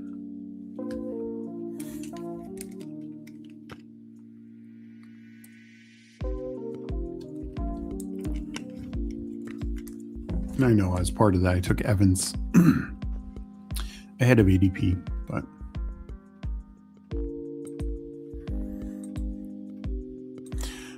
in general, one thing that's different last year was quarterbacks down the first 6 picks for quarterbacks. This year is a little different, and sometimes I think a lot of times it being Puka sneaks into the first round. So, but this is just what we mean. 8 quarterbacks in the first round, another 8 in the second round. That's 16 quarterbacks. So yeah, I think I said 20 by the 4th round. It was even more than that.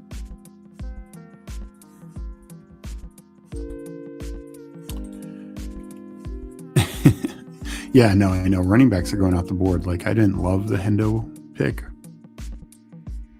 but it's just tough to do.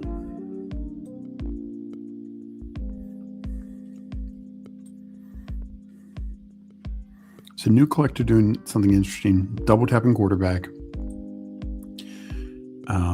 double tapping receiver, and then 4 running backs. I actually don't mind that approach. I do think having a third viable quarterback is good, but he's playing the rest of it right. You just need 2 receivers every week. Lamb and Jefferson feel pretty good with that, especially Lamb stacked. And then it's 4 running backs. So it's turned out well for him with getting 4 starting running backs.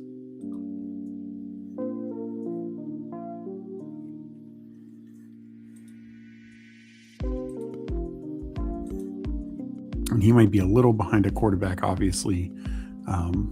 But if you are going to pivot away from quarterback, do it right. And I think he did relatively right by not overly taking receiver. DJ Moore 1 pick before I'm on the board. That hurts.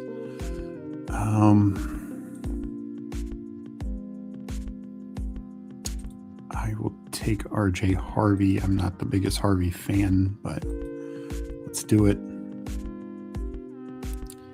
Then I'll take P-Wash. Again, not my favorite guy, but I don't think his ADP is going to stay there. I think, next week his ADP, he'll be up at least a round.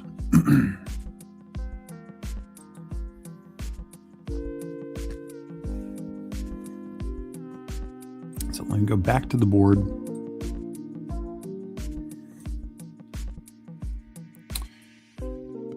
And there goes Tyler Warren. I considered him a little bit, but honestly, I have a tough time taking tight ends in the top 10 rounds in Superflex. Just your tight end's going to account for less points relative than in a regular contest, and your backup is just far less likely to hit the lineup. Already tight end is a 10-15% flex play. It might be down to a 5% or less flex play.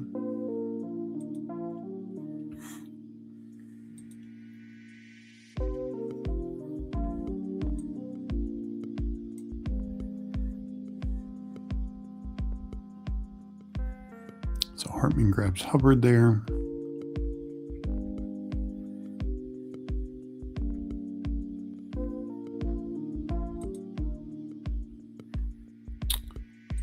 And see Lemon go.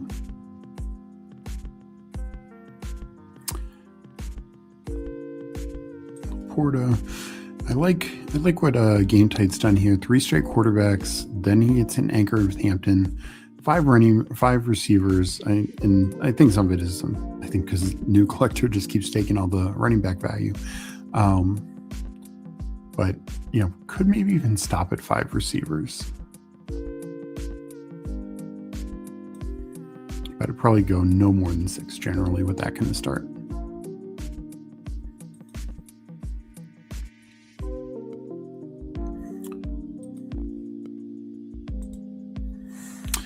Yeah. I mean, they're both dealing with some injuries. Because I was going to say, I could see it, particularly if you're only going 2 tight ends and you just worry about Kraft coming back, taking the healthier guy, but that might not be the case anymore.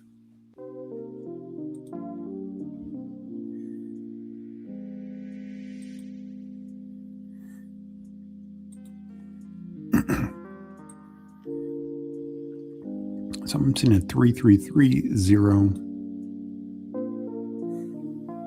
I do want running back. A couple of these guys are banged up. I'm still 10 picks away. And this is where I could consider tight end. I think that's when I get back to 120, 121. Any of these three would be a little bit of value. And so I'll just play by ear.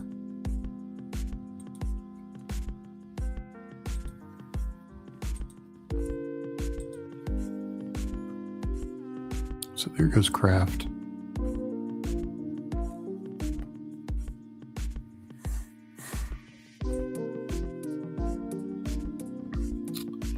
Running back room feels light. Receiver room feels strong. Only needing 2 of these guys to start.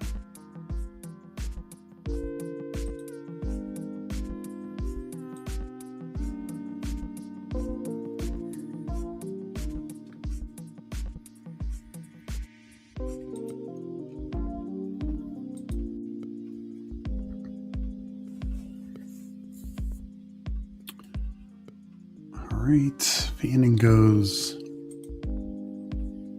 Shador had gone to Hartman. I think that's a good pick. I was actually even considering him just from a value standpoint, his ADP should be going up. I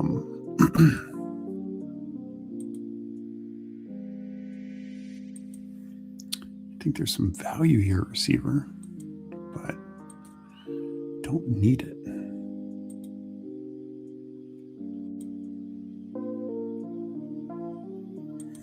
We'll go Chris Rodriguez.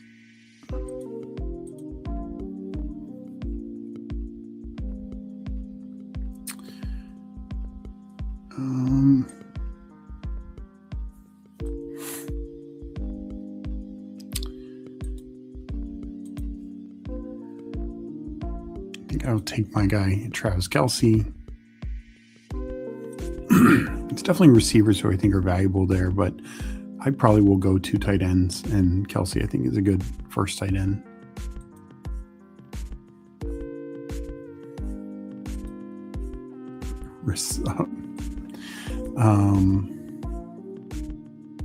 I got Tyson at 140 earlier today in this. Where would you take him? I'm really concerned about Tyson.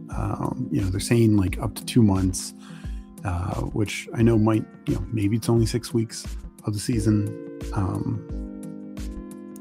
If it's 2 months from now, but I think he's going to be significantly behind. So I still think, particularly when quarterbacks are higher valued and every starter and some backups are off the board, I think I'm pushing Tyson to the 160s, if not lower here. One thing I will say with Superflex, with only needing 2 receivers, you can get by with some of these injury guys a bit more because you're just not having to rely on so many receivers week in, week out. So, if he is on the lower end of the injury side, it can pay off.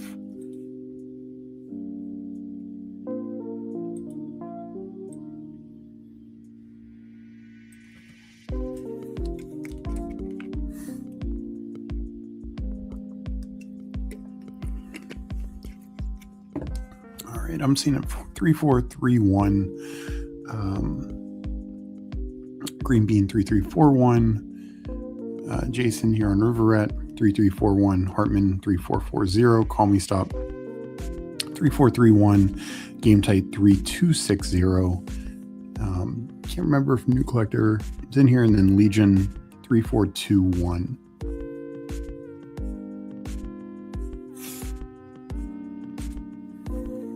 So, yeah, I just have a real tough time with Tyson, the injury timeline being that kind of long and murky, and being a rookie, just a lot of time missed. And, maybe it is last 4 or 5 weeks he really comes on, but it's tough for me.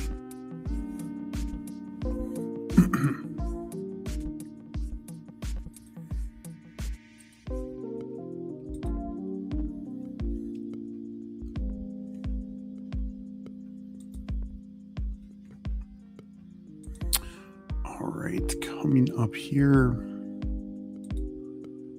we'll see. I would love a running back.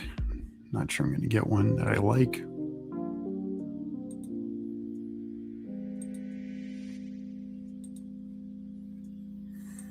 Yeah, I think that probably makes sense too. And it's just so many other receivers, like, the Denzel Boston, the Raiders receivers. Even I'm not super high on the Dolphins receivers, but maybe Caleb Douglas is a better play, or even Chris Bell. Like, it's almost the same outlook for Chris Bell, right? And he is going in the 17th, 18th round. So this comes from somebody who loved Tyson coming out. Just have some real concerns right now.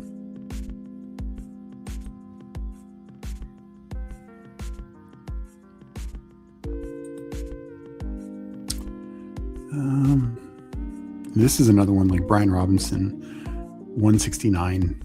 He goes like 190s in regular.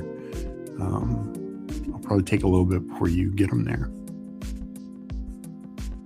But you have some of these other ones, like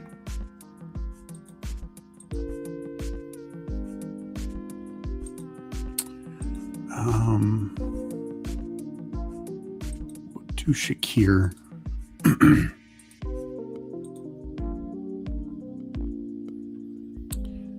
And yeah, I will do Goddard. So I'll just stop at 2 tight ends. Kelsey and Goddard feels really good.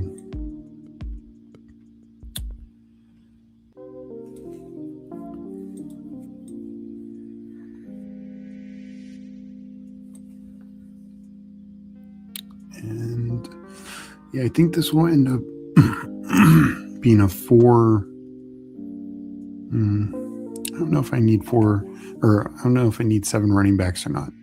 So we'll kind of play by ear.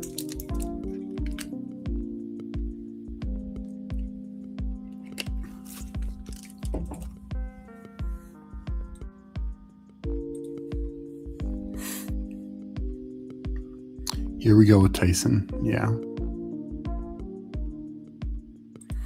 I mean, it's very possible. That's a concern. And even if you're adjusting a good, or above average offense and a bad offense, like, yeah, I mean, Chris Bell could be out there after 4 weeks or something like that.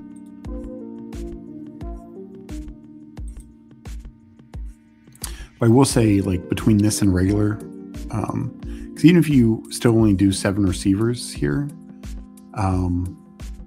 I think it's more like a flyer bet, where 7 receivers and you're needing to start 3 every week, and he's missing a lot of time. And if you have early buys, then you're down, you're now down 2 guys, and your chance to hit a flex is higher on regular contests. But here, with only needing to start 2 receivers, you can just put Tyson away and hopefully unwrap him for the second half of the year.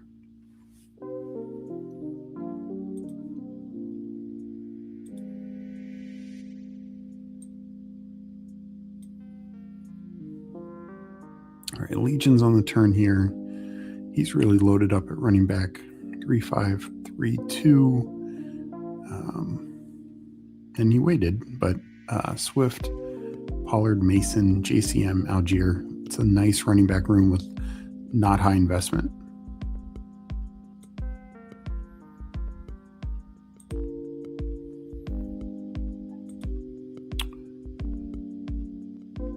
All right.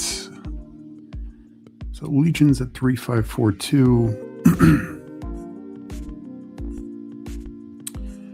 See what Game Tight does.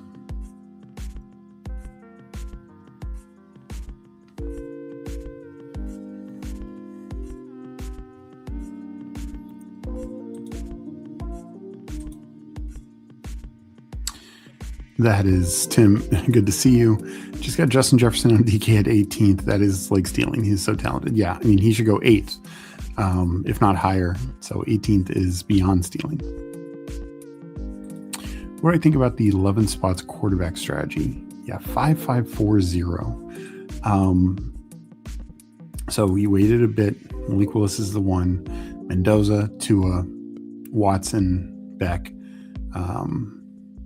So he's hopefully in his mind, he's trying to cover as many games as possible, right? With Willis as the only guy likely to start all 17. Maybe Tua does. You know, maybe Watson does, but it's seeming less and less likely. So he's getting himself coverage. The problem is, like, some of these guys could still be zero. Like, what if Shador overtakes Watson, and what if Brissett never relinquishes to Beck, or Gardner Minshew is the guy who would take over? So he could still have an outcome where he has 2 zeros on his roster. That's not ideal to me. I get what he's trying to do. I just don't know if it works in practice as much as he thinks. I mean, the Tyron Tracy fall is interesting, but I'll go Jane Blue. Do Naylor there. And actually, you know what? I'm only going to do 6 receivers. So let me take another guy I feel pretty good about. That's Denzel Boston. So I'm basically running back and another quarterback down the road here. But yeah, for the guy in the 11th spot, I get he's trying to get coverage, but this is why, for me, as great as this, and this is the point, as great as that running back start is, and it's undoubtedly, A-Chain is not going to outscore a quarterback for the Superflex. Like, he's just not. There's going to be 2 running backs in the league, maybe 3, and maybe 1 receiver who get 20 or more average 20 more fantasy points. Like that, you're just going to have way more quarterbacks doing that. And even if you have a situation like a quarterback who doesn't average that, let's say Game Tight with, Lawrence probably will, or at least be near the mix. Let's say Lawrence is at 19 points and Chuck's at 17.5 points. Well, combined, that's going to be a 20-point, average. It's just it also, of course, raises your floor. That's a tremendous running back room, and he's going to dominate running back points, and he's going to be pretty high in the flex points for sure, but he's going to be behind a quarterback because, and this is the thing, like his Malik Willis is competing versus not only every guy's number 1, but this is, just want to make sure I'm saying this right. This is not Malik Willis versus Josh Allen in regular, which of course Allen has a big edge, but typically that Malik Willis team, a lot of Josh Allen teams, maybe not mine, but a lot of Josh Allen teams are only 2 quarterback teams. So the way you're competing against those 2 quarterback Josh Allen teams is you draft 3 quarterbacks, Malik Willis, and in regular it'd be 2 other like real starting quarterbacks. The problem is it's harder to do because, now we're going 1-for-1 Malik Willis versus Allen. Even if he had, let's just say that he had Cam Ward or Bryce Young and Geno Smith, who I think would probably be a better option than Mendoza. they're now competing against Goff and Rodgers. Like they're just not going to win those battles. Is kind of the way I look at it. And yeah, his running backs are going to beat mine handedly, but my quarterbacks and my Superflex are going to beat him handedly. And I'm going to take the positions that score the most points. Is the way I look at it. So, is there a path for him? Sure, but it's these guys all starting more games than expected. Like Mendoza needs to start more than half the year. Tua needs to essentially start all year. Watson needs to start more than half, if not all year.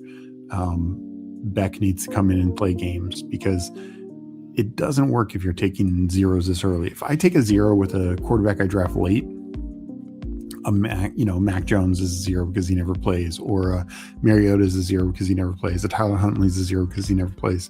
So what? That's my 18th, 19th, or 20th round picks. You're potentially taking zeros in the 12th round,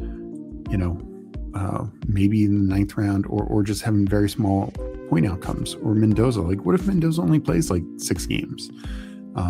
Is he worth the 6th round pick? I don't know. Yeah, he's probably there for the money weeks, but that could be a tough sell.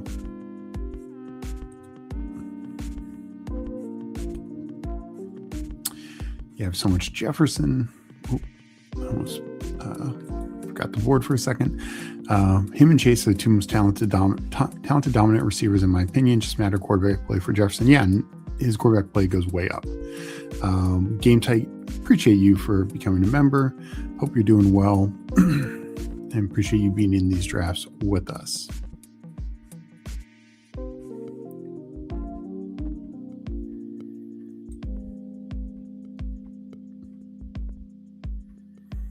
So, and that's the other thing, and I don't know if I made it clear, is like he's used 5 picks to challenge my 3 quarterbacks, and others like Green Bean's 3 quarterbacks, Hartman's 3 quarterbacks, etc. And so, but does he even come close to challenging it with that volume? I don't know. I do like the Keenan Allen value here, but let's take Katron and Helani. Just need running back points, I feel like, and I have some earlier buys.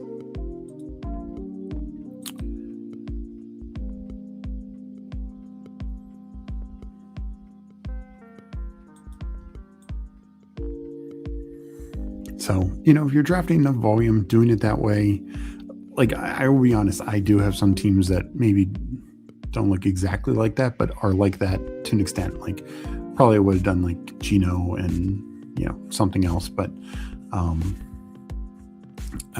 taking 5 quarterbacks overall, but maybe like 4 by this point.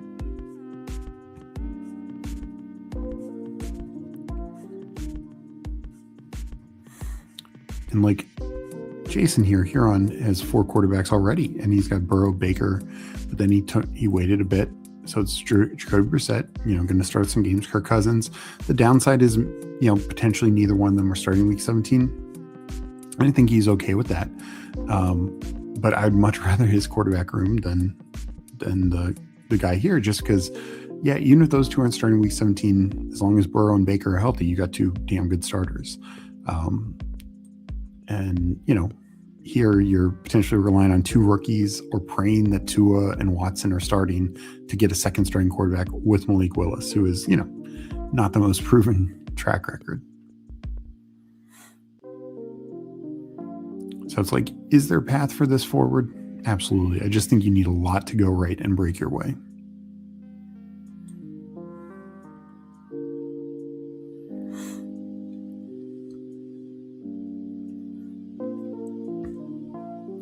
And this is one of the reasons why I don't typically go, this like early wide receiver, because I did get behind at running back. I don't love that.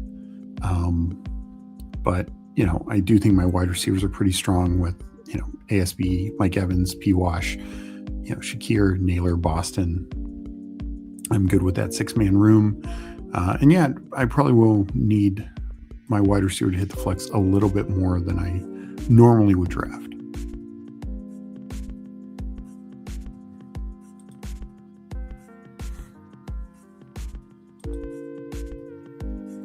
All right, coming up here in the 18th round, or at the turn for the 18th round.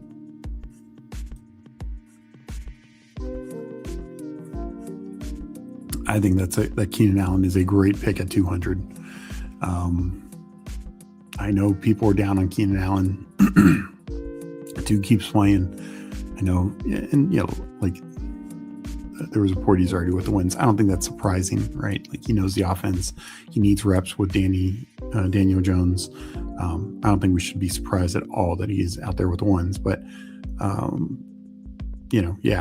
just think at pick 200, that's a steal.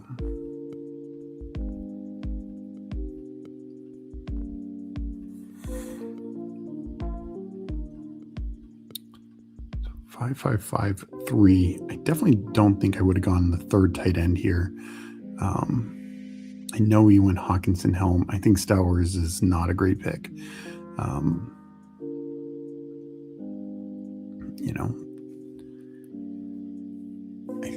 I just think you probably need a little bit more. Like it legitimately could still be a 6 quarterback team.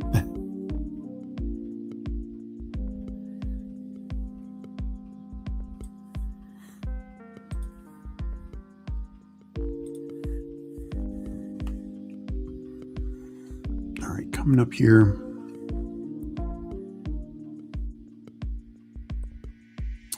Three more picks. I might just do quarterback and running back, like I said. Are there a few tight ends that I think are fine? Sure. Receiver, a couple interesting names. But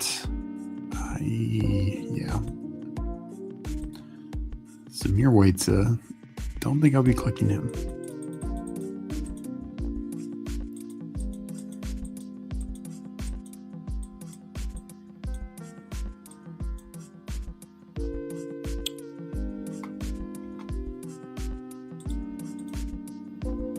Jalen Green, I get it, his rushing upside, but probably kind of buried on the Browns depth chart. So I'll do Ollie Gordon.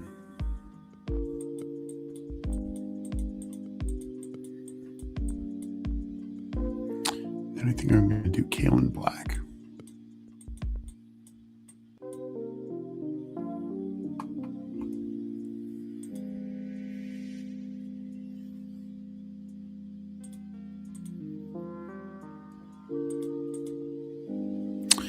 Yeah, I just don't think I need a third tight end. Like, I'll take some insurance on Kalen Black.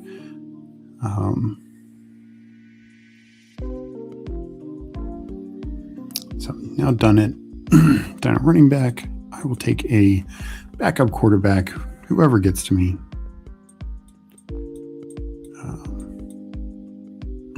This is the format. Trey Lance is very draftable here.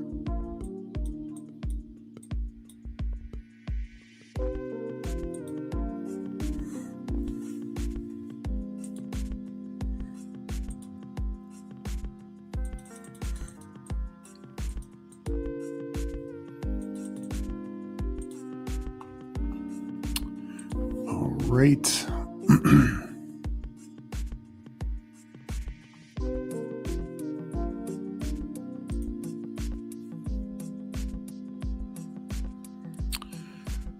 And we'll just see if a quarterback gets back to me.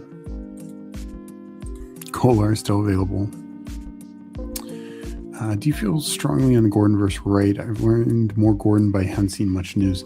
I haven't seen a ton of news, and I just think Ollie is just a better complement. I think last year he looked fine. I get its new staff and all that, but it's not like Jalen Wright has really torn it up his 2 years in the NFL.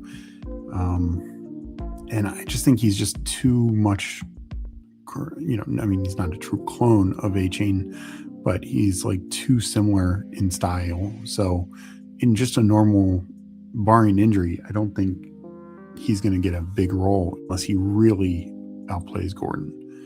And I think Gordon could just have a red zone role, and be a number 2 back, hit your lineup a couple times when he gets a touchdown, and just gives me some insurance.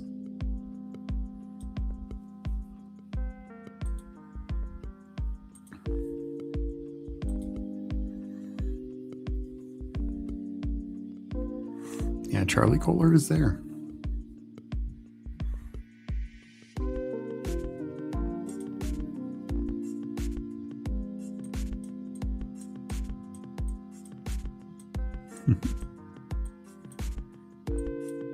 Now, some of these teams that are more up in the air, like the Cowboys, is it Joe Milton? Is it Sam Howell? You know, because of that, I'm not really going to take either one. But guys like Stidham, Davis Mills, like we know who the backup is there. You know, I don't mind taking them.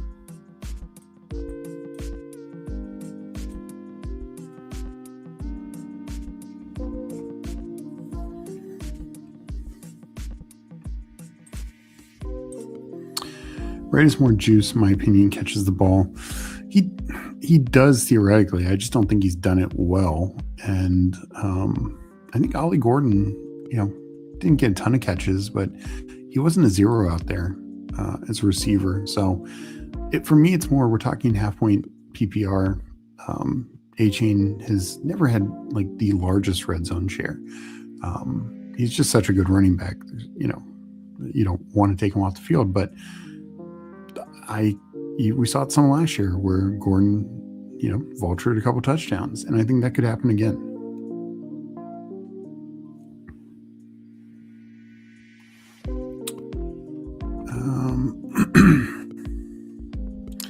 Trey Lance or Tyler Huntley? Yeah, to go Tyler Huntley. Like, as much as I like Lamar, 3 of the last 5 years, he's missed significant time due to injury. Now, granted, the other 2 years he played at the MVP level. You know, so it's either you know, top 2, top 3 quarterback, or you know, disappointing and a backup who can shine a little bit. So that wraps up the draft. I'm going to go over teams and we'll get on out of here. It'd be a split if A-Chain got injured. Gordon would be the goal line back. Yeah, and that's just my thing is even if A-Chain doesn't get hurt, I think Gordon is likely to hit your lineup a couple times. And if he were, like, his role expands, but of course so does Wright's. And yeah, then I think Wright's a viable player, but I just worry if A-Chain doesn't get hurt, Wright is essentially a zero. And I'm fine if Gordon is just like hitting my lineup 3 times with 12 points. We got a new collector in here. Good to see you. Just noticed you in my drafting 3 at once. Quarterback got away from me. Good. No, appreciate that. We'll do just an overlook at everyone's draft, but obviously focus on the Fanspeak members. Let me do a board review.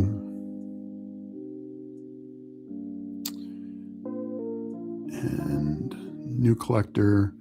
You know, I mentioned that you probably weren't in stream yet, but I like the way that you kind of went anchor quarterback and anchor receiver and then loaded up at running back. I know you said quarterback got away from you, so you came back to catch up, which is good. But I like the anchor receiver approach with Lamb and Jefferson. 4 running backs in a row. Laporta, Penix, another quarterback, you know, who could start some. Wandale, Sampson, Coker, Strange, Davis, Flacco, one of these really good backups. Excuse me. And Hartman, and you taking them, you know, a little earlier. Generally, you don't see them until the 19th round. But I get it. Securing these guys, the Winstons, the Flaccos, who, you know, if they get in there, A, they're behind a quarterback with a lot of injury concerns, but B, and Mariota being another one, and Mac Jones as well. But if they get in there, then they can produce. And I think Huntley is in that mix to an extent. Probably the weakest of this group. And that's why I got him where I got him. But those are the backups that I focus on. So let me just do a quick board. And we Jason Huron River Rat in here, 4763. Talked about it a little bit. You know, he went 4 quarterbacks, the 2 early, and then Brissett and Kirk Cousins. So 2 guys likely to get some starts, especially early on. Now I'll go over and do, and then we had Call Me Stop also, 4862. I don't believe Call Me Stop's a Fanspeak member, but I'll do a quick look at the team.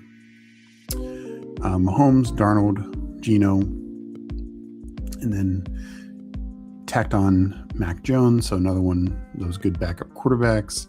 Yeah, I mean, you only have 2 quarterbacks that you feel good about for 17 weeks, but Geno could be there as well. I mean, his only real competition is Clay Cobb, Nick, and might not be pretty, but Geno could be a 17-game starter. And even if he's not, even if he's a 13-game starter, 10-game starter, that's probably enough value there.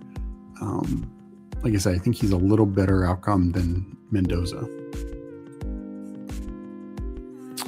So you went Chase, like anchor receiver, Henry anchor running back. That's kind of fun, with the week 17 bring back. So if the team gets through, that could be pretty interesting. So let me look at them. Let me look at Green Bean also. Sorry.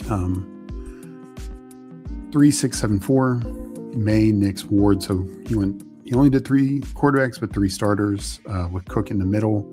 And then just loaded up at position guys, and then 4 tight ends. I think Waller's a nice late pick for sure, because his ADP is not, I think, reflexive of where he is now. All right, let's look at the Membies though. We got Hartman in here. Give me 1 second.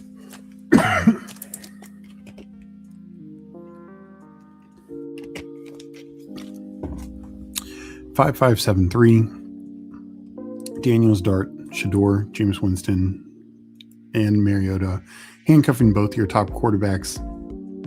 And that's a great way to approach. I think this is the perfect way, in fact, to approach only getting 2 clear starters. One, you get a third who could be starting for significant, if not all, of the season. And 2, you handcuff both those starters. So you have the Giants and the Washington room. Yeah, if both Daniels and Dart miss 10 games, you're still probably in trouble. You're not dead, but I'd say you're in trouble. But if one misses 3, one misses 4 games, whether they're in the middle of the season, late in the season, you are pretty well covered. So I think that's a really good approach. And even if you run into a situation where like Shador is not starting by Jay and Daniels bye week, then that's 1 week where you're going to need to rely on another position for the Superflex. But because of the handcuffs, you don't have that situation where you have neither quarterback because Dart's out. Like if so, then Winston's your quarterback, and vice versa for when it's the inverse. So I really like how you did that approach. And I mentioned that you took Winston earlier, but that's the right call. Like get your guy. Doesn't matter that you took him in the 17th, 18th round. Make sure you lock up that stack or that handcuff. Running back room: Kenneth Walker, Chase Brown, Jadarian Price, Chuba Hubbard, Isaiah Pacheco.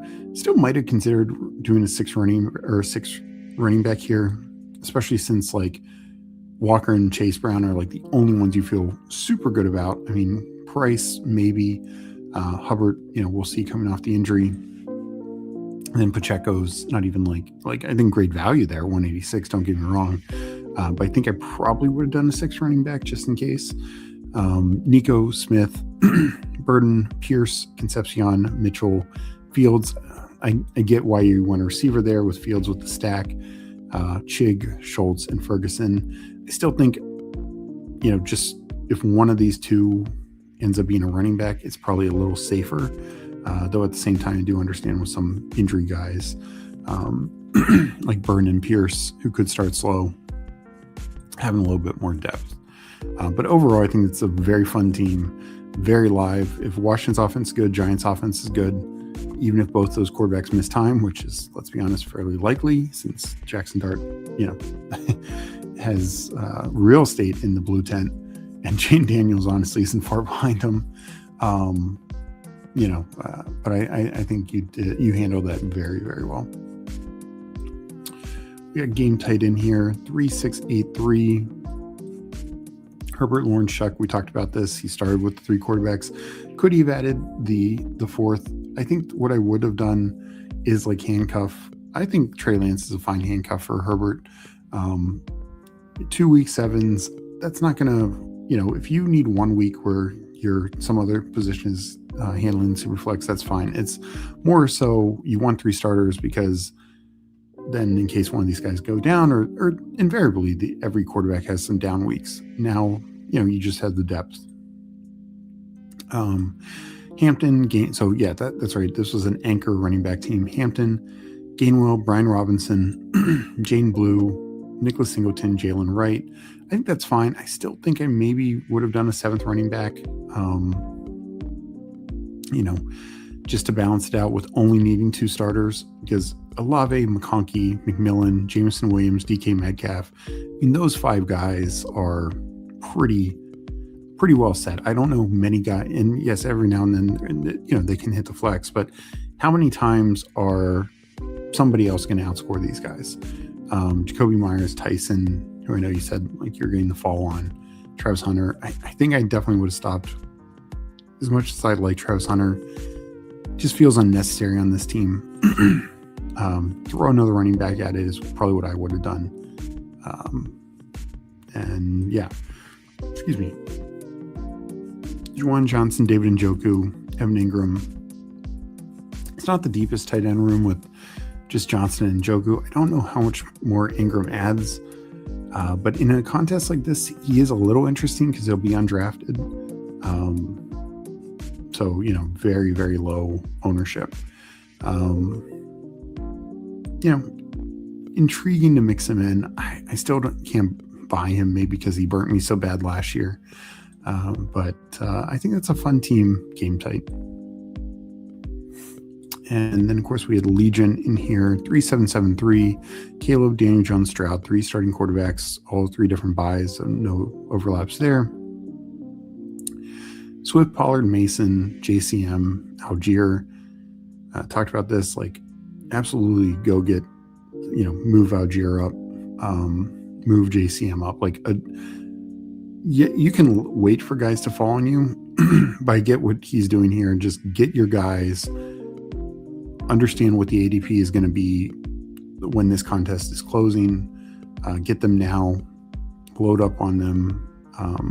I'm not the biggest P Ryan guy, but I think getting a strong running back room is key in this format. And Puka, McLaurin, and then kind of waiting from Puka to McLaurin, but McLaurin's such a good number 2 receiver. Then Pittman, I think you're just taking value for sure. But it's also you still have 4 starting wide receivers here. Trey Harris has a reasonable shot. Him and Ryan Flournoy are 2 of the best number 3s. So I think the receiver room is still fine because, again, only need to start 2. How many times are you even going to need Harris, Flournoy, etc. when those are your top 4? And McBride, Hunter Henry, Darnell Washington. I probably would have skipped the Darnell Washington pick, thrown it at another receiver or a handcuff quarterback, especially with Daniel Jones. I know Anthony Richardson's going to be on the team, but I still think Riley Leonard or Tyson Badgett. Badgett has some NFL experience, or Davis Mills. I think any of those, I would lean the edge over Darnell Washington, especially when you've invested in McBride and Henry. But that's just where I'm at. Anyways, let me catch up with chat. We will get on out of here. Appreciate everyone for being in the room, drafting night, having fun. This was a good time.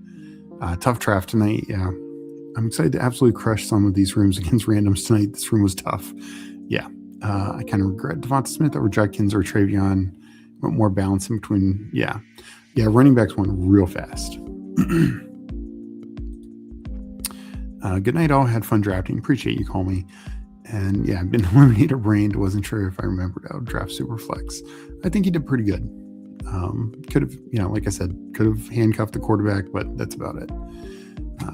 Hope everyone has a great rest of the night. Enjoy drafting, and I will catch you next time. Peace. If you're serious about crushing best ball in 2026, the Fanspeak Best Ball Guide is built for you. Inside, you'll find breakdowns for all 32 NFL teams, including coaching notes, strengths, weaknesses, and key stats to help you understand every offense heading into draft season. We've also created player profiles for every draftable best ball player, featuring advanced metrics, MVP stats, production data, and exclusive Spike Week charts that highlight league-winning performances. Looking for rookie analysis? Steve, our rookie guru, breaks down this year's incoming rookie class so you know which rookies to prioritize. And whether you're playing season-long, eliminator, or Superflex best ball formats, you'll get strategy articles designed specifically for each contest type. The goal is simple. Put all the information you need in one place so you can draft with confidence all season long. The 2026 Fanspeak Best Ball Guide is available exclusively for paid Fanspeak Degen subscribers. Check the links below to join today and unlock everything you need to attack best ball season with an edge over your competition. Fanspeak's Best Ball Guide. Draft smarter, win more, and we'll see you at the top of the leaderboards.